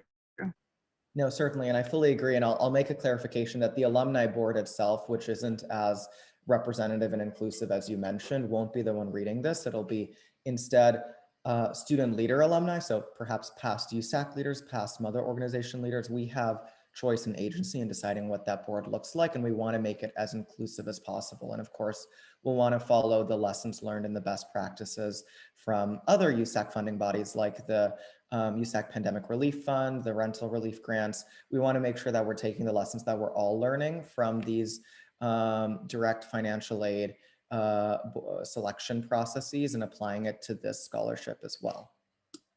Thank you. Justin?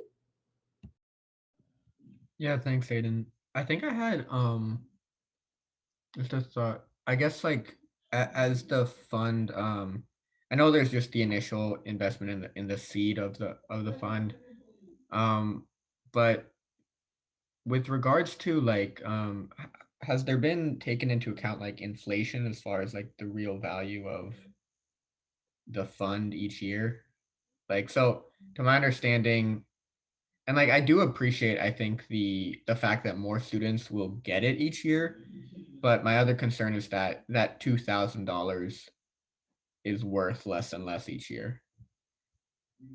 Yeah, definitely. And actually, one of the things that is helpful about an endowing a scholarship is that because of the returns are typically higher than that of purely inflation, you can account for that every year. So the graphs that I showed were assuming $2,000 in flat and constant terms.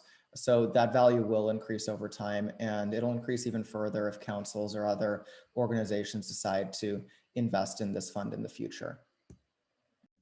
Cool. Thank you. Sachi?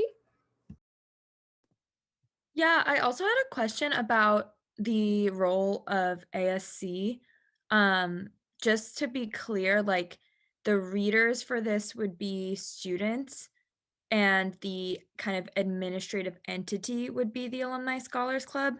And then also would the recipients be subject to the same scholarship requirements as other alumni scholarships are subject to? The goal isn't to have the same restrictions or stipulations be there. It's more to have this housed in a resource center that is able to administer this year over year past, all of us will graduate at some point. So it won't be like a specific alumni scholarship because obviously none of us are alumni yet, and we're not appropriating it privately. But the goal is for alumni association staff to be the ones that, for example, send this out and the publicizing of it and make sure that it's institutionalized so that, 1 year if council, might drop the ball, there's still administrators that send this out and have a robust application process. And then the goal is, in the early years, we're going to want to bring in, folks around this council table, recent alums that we know, but the more scholarships we allocate, like that's a new student leader that wants to give back and mentor and support in the future. So I can foresee this is true with other scholarships, but like 5 years from now, that's 5 scholars that are invested and grateful for this fund and want to help pay it forward so they can help with reading and administrative and publicizing as well. And then just to clarify too, like it will be student leader alumni reading and crafting applications each year. It won't be the Alumni Scholars Club. Correct. Awesome. We have time for one more question if someone has one.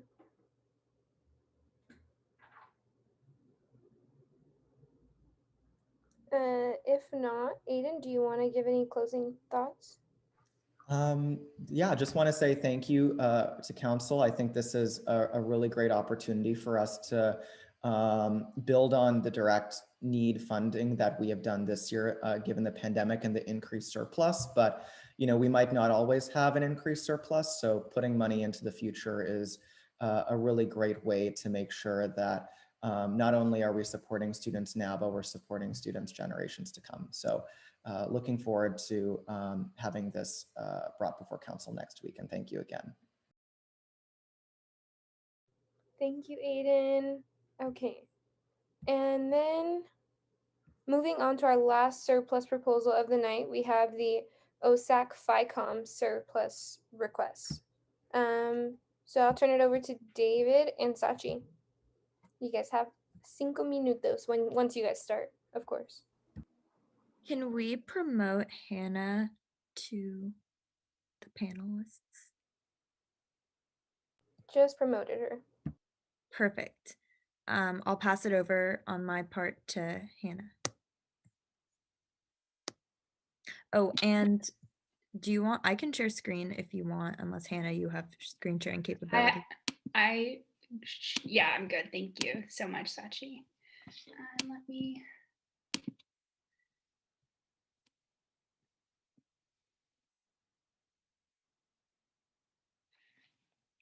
Okay, so hello everyone. Thank you for your time and for your consideration. My name is Hannah Regan and I am the current OSAC chair. And I'm David, I'm with FICOM. And David and I are here today to ask for $22,335 of the surplus to be allocated towards capital contingency for the purchasing and installation of storage furniture items for 10 student offices in Kirkhoff. So this funding serves, and this effort serves the broader goal that OSAC has to redefine and reimagine what it means to have an office space within Kirkhoff. So over the last few years, I really feel as though Kirkhoff has become much more of a storage facility than a community space. And, you know, these offices have become just overcrowded with student organizations' belongings, which has made cleaning impossible and has just kind of made the atmosphere of Kirkhoff really unwelcoming. And providing this storage furniture for student groups will encourage them, along with new cleanliness and accessibility standards that OSAC is going to be creating and implementing this year, to kind of recreate this space so that student groups can use it more efficiently, can maintain and manage their belongings better, and spend less time worrying about that and more time on community development efforts. Yeah, so let's jump into our estimated costs for the fall of 2021, 2022. And just before I get into that, per the bylaws, usually capital contingency is allocated about 12% of the first 150,000 of surplus, which amounts to about $18,000. And so our ask today is a little higher than that. And Hannah created a survey and sent it out to a bunch of student organizations. And we sort of looked at some of the things that they were requesting. And what you'll see here, it's mostly shelving, chairs, tables, storage bins, and storage cabinets. And we've also tried to account for student orgs who may not have filled out the survey. And usually what you'll see there is that sometimes the number requested in that chart is different from the number to budget for. And ultimately, we came to about 13,000 in terms of supplies and furniture, and add on that the labor costs, and we come to our number of about 22,335. And one thing to note is that this survey does not include any sort of technology or peripheral costs. Currently, we're trying to prioritize the office space and just returning to campus, so that we can make the office space cleaner and just more conducive to a collaborative environment. And so in the future, we may have to come back and ask for more technology costs. Yeah, and so you may be asking or wondering if this is going to be something that really takes place when we return to campus and are in person. Why are we asking for this money now? The sooner that we begin this process of revamping Kirchhoff, the safer the return to campus will be. Ideally, things will be purchased by July and then installed within the first 3 weeks of a return to campus. And this is really, really important because, as I said, these offices are, impossible to clean right now. Maintenance can't get in and make ventilation improvements. These rooms are just overcrowded. They are entirely inaccessible to many students. And so, starting those changes right away will make it so that, the cleanliness standards that USAC will be implementing are in effect right away, and return overall will just be safer. So just in closing, in that form, I also asked for a student leader comment on how these pieces of furniture will benefit them. Some standout things, accessibility is a huge thing. Kirchhoff is not accessible in general, and that's a really, really important thing, that we make all these offices accessible, as well for multi-organization offices. This will really help them. It will help with programming, it'll help with record keeping, it'll help create a better community environment for student groups, and it will make the transition year over year easier. So this is just a summary slide, and I can leave it up for a minute, and otherwise we're ready for questions. Thank you so much. Okay, so we can start with questions. Bacher, you got the first one. Hi, I hope my internet doesn't cut off before I finish. So I do have two questions. The first one is about labor. How was that calculated? The second one is that if you're saying that those will be purchased in July and installed at the beginning of fall, so basically nothing is, what's going to happen in the summer? Why do we purchase them now? Why we don't purchase them, let's say, at the second half of summer? Because honestly, okay, although there's a lot of talk about coming back to campus in fall, but that might not happen, and those funds could be used in other ways. So why now not, let's say during summer we choose this allocation?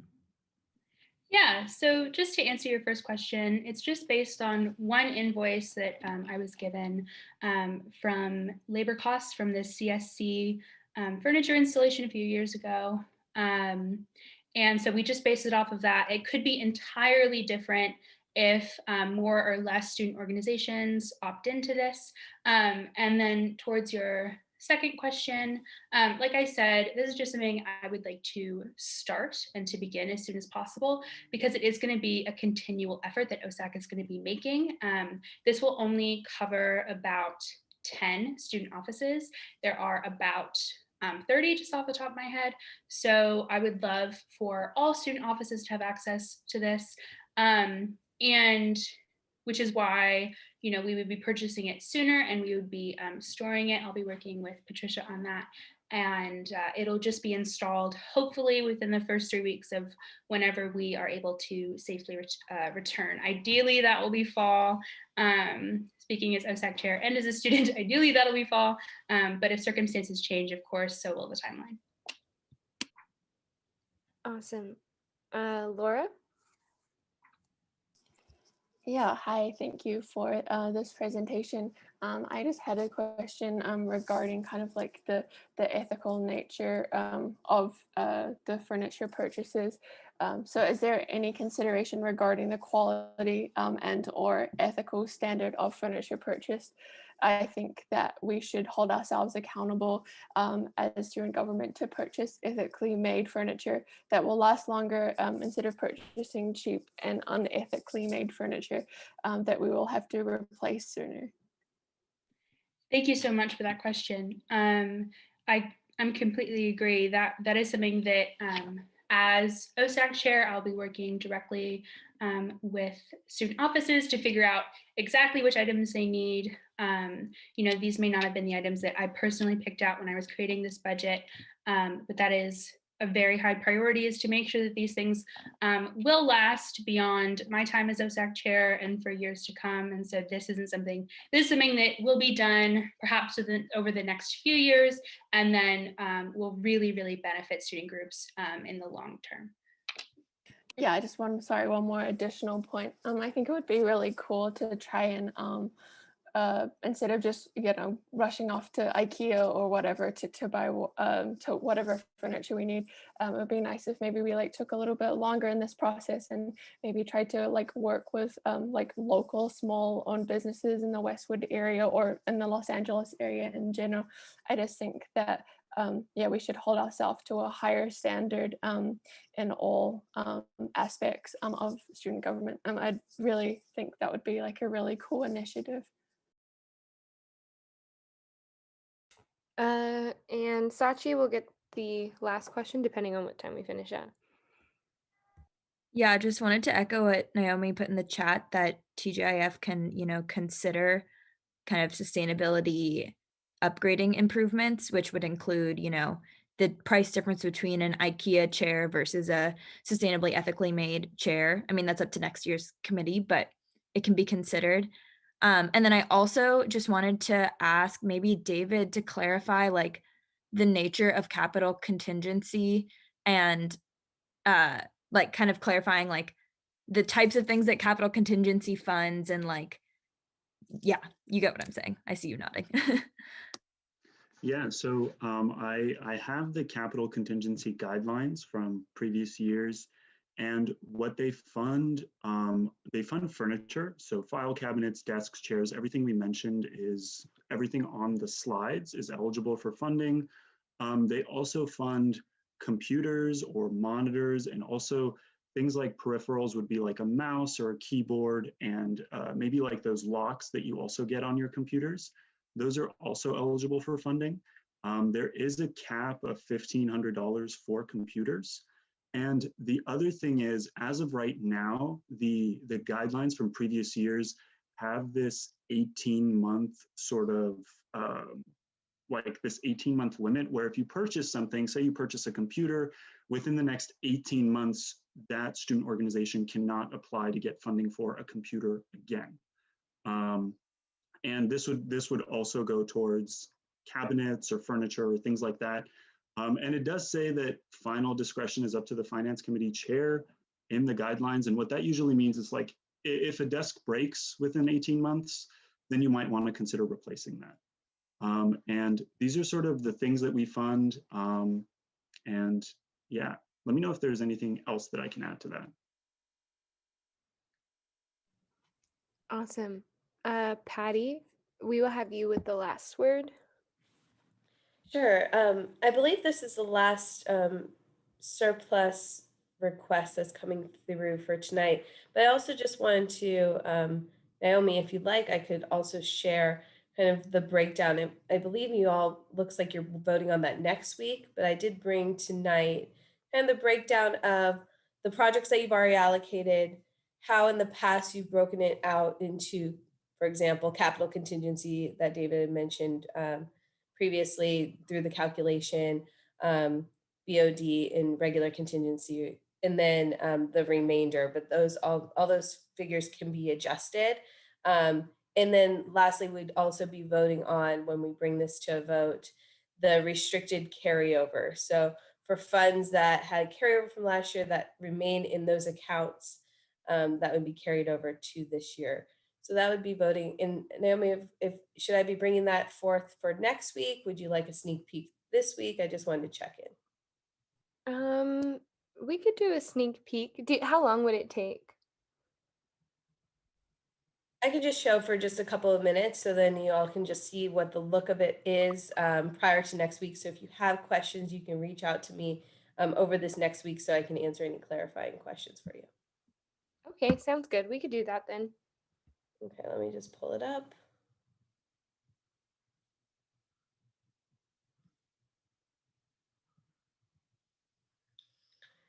So I'll go over this really quickly. So the first section you'll see here is our restricted carryover. So for example, some remaining BOD carryover from previous year. So that was allocated funds that were not spent. Other income, for example, student organizations that may have received other income from ticket sales, a roller rink program, etc., dance marathon, that would carry over and stay within their account. Some of our funds as well, as you can see, TGIF has rollover as well. Merchandise sales from special events, event registration, donations, etc. So those all stay within the account, and that we'd be voting to carry over. And then this was your remaining surplus and all of the projects that we've funded as of now in the exact totals. So you can take a peek at that. The stipends, the rent relief, Trailblazer, pandemic relief, and books for Bruins. And then this section 74 through 78, this is showing your the standard calculation that we usually use for USA BOD programming at 45% of the remaining surplus, 12% going to capital contingency, and the balance going to contingency. So you can see that's 150, it all adds up in this area. So these are the numbers that we're discussing, that if you'd like to change this calculation, that'd be something you need to discuss next week as well. And then this 91,252 is the final remaining surplus after the 150 is distributed this way for additional projects, or if you want to, for example, give less to USA BOD or just what you give to capital contingency, you may have more than 91 or less, depending on how you want to vote next week. So just wanted to share that. If you have any questions, I'm happy to answer. And I can also go into more detail next week, but I just wanted to at least show you the documentation if there's any questions in regards to this prior to your vote. Wait, question, Patty. So what is the exact number that we have left to allocate for this surplus? So this surplus, so this surplus, there's a remainder of 241,000 to go. And then usually 150 is calculated this way, but you do not have to choose to do it that way. This is just per the bylaws, how we usually distribute those funds. So that would have a remainder of 91, but you have 241 to determine how you'll be allocating that. Does that make sense? Yeah, that makes yeah. Yeah, the bylaws say this, Bacher, but from my understanding, when I had a meeting with Roy, it could be adjusted, or council could vote to move it. Or I remember, Patty, correct me if I was wrong, he said something about waiving it for the year too. Yeah, with the vote of the surplus, if you choose to make changes to this based on circumstances, every year is different, need base is different. This could then help. One of the reasons this was added to the bylaws is because some years there'd be very large surpluses, some years less. And this helped kind of create a constant to help explain so people could plan a little bit more, because they'd have an understanding of what they could anticipate that they would receive for those funds. And so if you choose, let's say, to adjust these percentages with the vote of the council for this surplus allocation, we can make those adjustments. Cool. Aiden? I understand in a typical year why we would want to fund at the max. You know, these funds directly fund student programming and student organizations. But, you know, given that this has been a fully virtual year with not as high of programming requests from student organizations, I don't know if David or somebody would be able to answer, but, you know, what's the likelihood we fully fund this and it isn't used, or what's the kind of demand for this funding?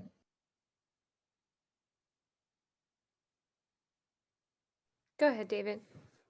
Yeah, I can answer that. In terms of capital contingency, I think that would be important just because of the presentation we just gave. I can't speak to BOD, but in terms of contingency, I think the ask would be much, much lower. I would have to confirm, and I'm thinking about getting back to you guys next week on an actual number, but you know, it would not be 64,500. Okay, thank you so much. And I think that's helpful because, you know, it makes sense in a typical year why we'd want to fund this at the maximum, but if that doesn't make sense for this year, we want to be flexible. Right. And David, I don't know if you could also have Kayla decide by that point too if BOD would need more funding. I would also say that I could imagine that BOD would ask for little to virtually nothing because of the nature of the online events. I know folks are definitely still programming, but it's not nearly like Samahang Filipinos Culture Night to rent Royce Hall is like around 40K every year. And I don't see that being something that happens this year in that fashion. So definitely would want to hear from Kayla as well, David.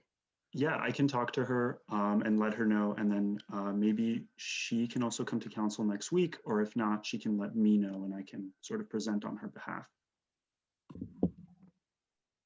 Right, thank you. Well, I think that gives us stuff to think about for next week, Patty and Jessica. So thank you for presenting that. We can move on to our last presentation of the night. Alfred, are you here? Oh, he is. Okay, I'm gonna promote Alfred. Fernando, can we actually make Alfred like a person attendee, like permanent?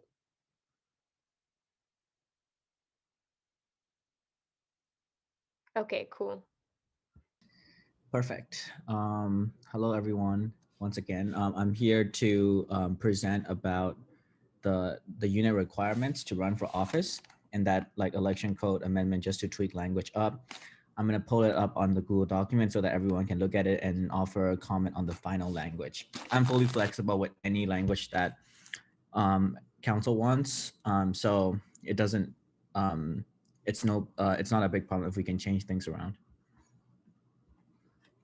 Okay, so the language here, I would give credit to, you know, Zuleika and Laura who helped basically draft the original language for these amendments. Basically, these election code amendments will clarify further about the unit requirements to run for presidency and for external vice presidency and for internal vice presidency. And it will, you know, add language that's more inclusive of transfer students. And it clarifies, you know, an institution or another four-year institution or a community college that allows for the unit requirements to be counted. So that's basically the amendment that I'm bringing. Once this is changed, I will update the candidate application packet, and the candidate application packets will also be updated to reflect this new amendment. I'm open for any questions, comments, concerns that any of you have.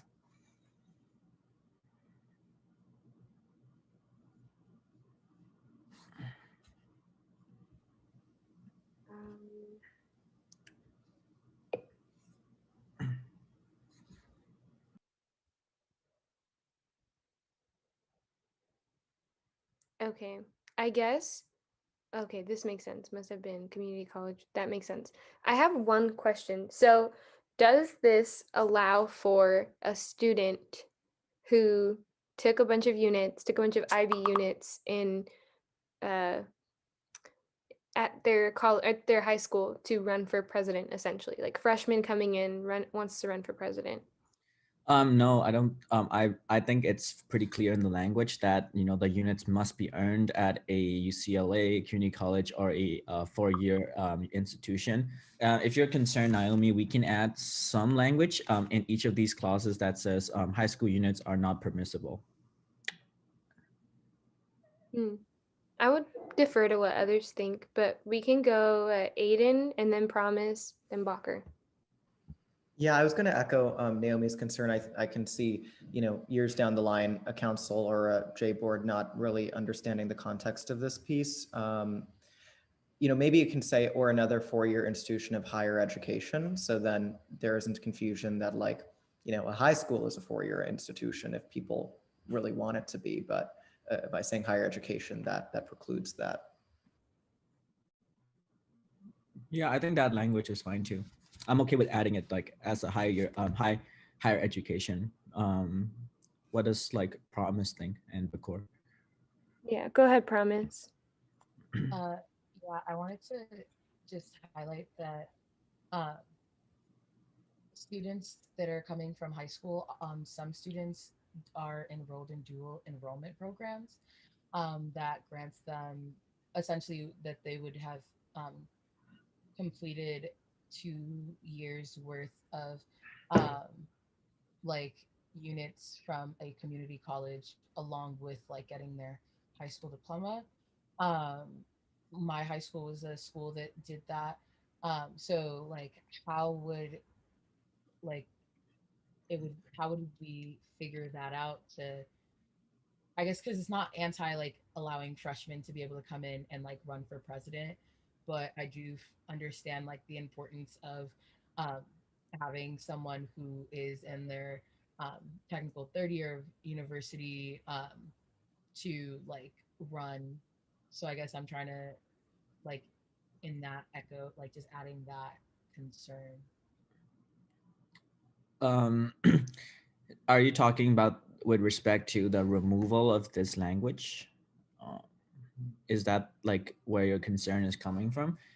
Because if no, I was just saying that in addition that there's also because Naomi had brought up the use of IB AP credit because that can get university credit up until a certain amount. Some students are enrolled in dual credit programs in high school, so they can get community college, an associate's community college degree, if that makes sense. Right. Can I answer that, Alfred? Yeah, go for it. Okay, so I also came from a community college that allowed high school students to do dual programs where they accumulated units at community colleges, but when they transfer, they don't transfer as freshmen, depending on how many units they have.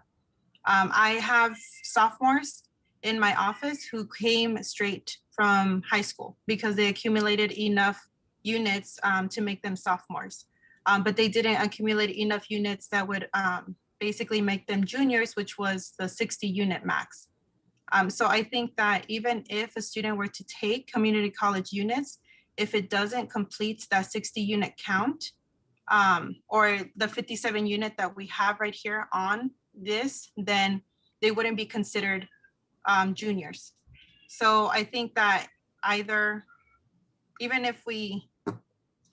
if they are coming from high school, they're still receiving a community college education. And I think that should still count towards them being able to run, because I don't want to disqualify anybody who has a community college education and say that it's not worth, that type of education that they would receive at a UC. So when they do transfer in, they would be transferring in either as a sophomore or a junior, depending on the amount of credits that they accumulated during their community college education. Thank you. Oh, go ahead, Promise. Oh, yeah, I was gonna say thank you so much, Zuleika. I was just gonna comment to that and say like from like because my high school was a school that did that as well. Um, when we were to apply to like university, we were to apply as like incoming freshmen, um, and like not necessarily transfers. But I know that at the UC, depending on how many units you come in with, is how they decide like your standing. So I I guess my question is like, would we be able to add phrasing in here about standing? Because folks who do transfer would have like a at least a higher than a freshman standing, if that makes sense. Yeah, that's a good question, Promise. And I guess before we call on others, Josh, could you speak to Promise's question? I mean, I know what our Constitution says, but was the intent of the Constitution specifically to speak to standing, or is it just determined like by arbitrary units? Yeah, the way the Constitution was written, or as it states, it does say that it doesn't say what type of credit or where the units come from. I think it was intentionally written for transfer students so that they could run. But based upon what you're saying, it does not exclude the high school student who, if they actually accrued that much, as long as they accrue by the winter quarter of the election, by the completion of the winter quarter of the election, then they would technically be eligible based upon your Constitution.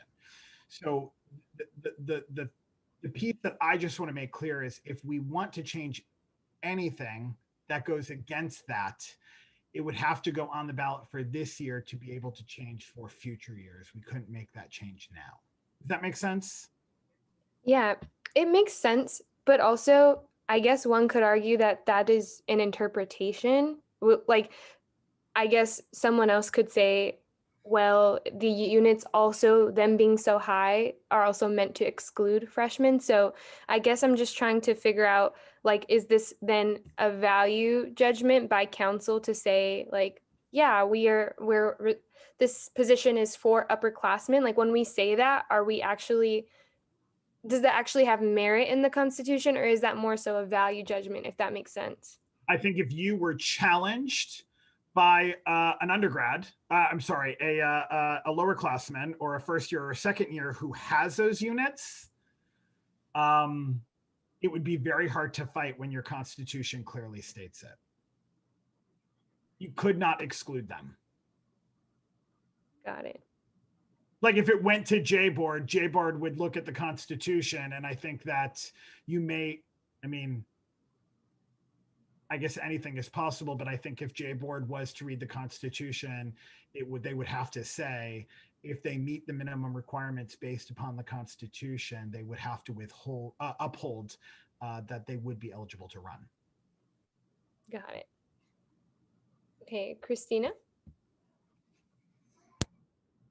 I think that Cora might have been before me. Oh, sorry, you're right. You go ahead, Christina. Oh. Oh, okay. Okay, this is also kind of a nitpicky point, but for the returning to the part about the four-year institution, would it be possible just to say like Institute of Higher Education, just because not all are 4 years, and I think particularly internationally, they're usually not 4 years, so making it just like non-general to the number of years, maybe? I definitely agree.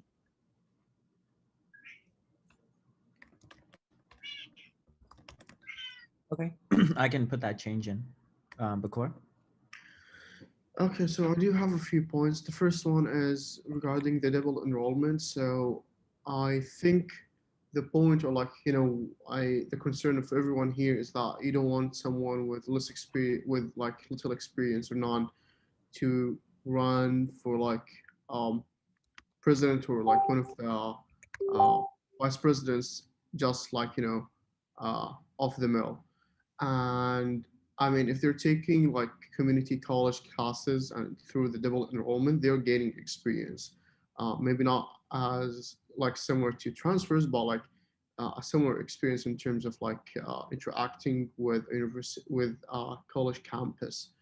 Um, so I don't think there should be an issue in that regard, and I don't think AP units alone would reach that maximum. That's my first point, and my second point, um, kind of unrelated to this specific clause, but it relates to what Josh was saying. So the Constitution do have certain requirements, and if those requirements are met, then uh, like whatever action, it should be okay.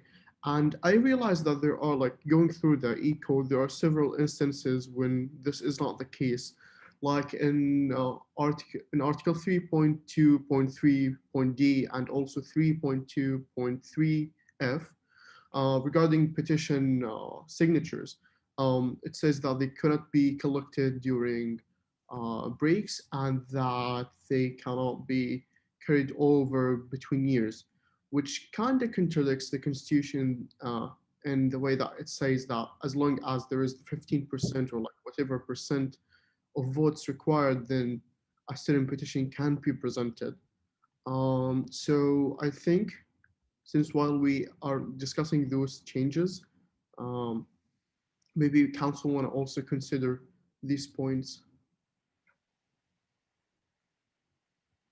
I mean, I guess what I would say is that, I mean, I would love for other administrators to jump in on here too, but I think whatever is not stated in the Constitution, which is why I was like asking that with Josh earlier, because at points that is what the e-code is for, to kind of get into the nitty-gritty that the Constitution doesn't necessarily allow for, or that just wasn't thought of when it was being ran. Like that is why we have our bylaws, that is why we have like the e-code. So I would say that further specification could fit to reflect the times, I would say. Like I don't know, I mean, I get what you're saying, Bacher, that there seems to be like some discrepancies, but they don't seem to be contradicting, in my opinion. And of course, one could go to J-Board and make that argument. I mean, we can add this as a discussion item next week, or like, I don't know how everyone want to go about it. If you want to like just view it right now or leave it for next week, but it's something definitely I believe we should discuss. And personally, I feel that it contradicts the Constitution. That's one way to look at it, Laura. Just 1 second. I just want to keep the discussion around transfer students and requirements. I feel like we may be going off on a tangent, so I just want to make sure that this language is good, and then we can discuss about anything else at another time. Yeah, Alfred, I'm totally with you as well. I think like we've like come to the realization that the issue here is not this language, the transfer student changes, it's not that language. It's just that there might be a problem in the Constitution. So whether or not these amendments do take place or not, a freshman could still technically run. And I guess that's just something that has never happened yet, but it could happen in the future. So I guess the change needs to come from an amendment of the Constitution as opposed to like these bylaws. And I feel comfortable with these because I think they are inclusive of the transfer experience. I don't, yeah, and exactly. Like I think like if you guys have a problem with the thought of a freshman, then we need to change the Constitution. Yeah, I mean, I think I don't have any opposition to the language that's been here, and I haven't heard anyone else. I mean, I can't tell if what Bacher is saying is opposition or just. Oh no, no. Okay. And if not, y'all are welcome to motion. Just to be clear for just so that council members are aware, I did edit the language while you guys were talking a little bit, just to make sure that it is clear that the unit requirements are counted until the winter, like for the winter quarter as well, instead of just the fall quarter. But yeah, like anyone that wants a motion would be appreciated. I just wanted to just point out one more thing that I think I'd made a suggestion previously, Alfred, that instead of saying completed by the end of the academic term was what term means, and potentially changing that to quarter instead. Does anyone have any opposition to that? I don't think they would, but I don't want to speak for them. I'll just change it. If you have opposition, just speak out. I was gonna say that I think term should probably stay because just in case, like for future purposes, if we see like UCLA decides to switch from quarters to like semesters, a term in that case would be a semester versus like a term now is like a quarter. But I don't know if that, because I guess like reading term intuitively, I think of that. I don't know what other people think. Yeah, I get that. I think it's just you know, there's been so much confusion about this process for transfer students that I think it's really important, and we owe it to the transfer community that we are as crystal clear as possible.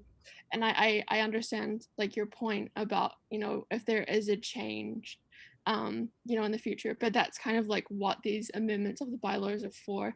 So if this does become a problem in the future, then you know it's easily changed by what we're doing right now. Yeah, I was just going to say, I think quarter, if we do get to that point, the e-board chair in that year could also make that change too. I would assume a lot of things would have to be changed. So if not, can somebody motion? I motion to approve the transfer student changes, but hang on, there's one more term. It's Article 5B2(1) of the top. Up, yeah, perfect. Do we have a second? I second. Great. Laura motions, Zuleika seconds. All in favor?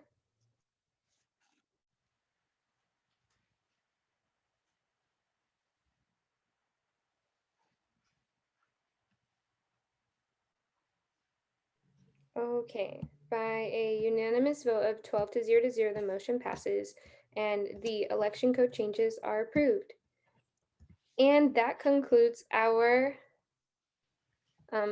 agenda for tonight. I will adjourn this meeting at 9:25 p.m. The recording has stopped.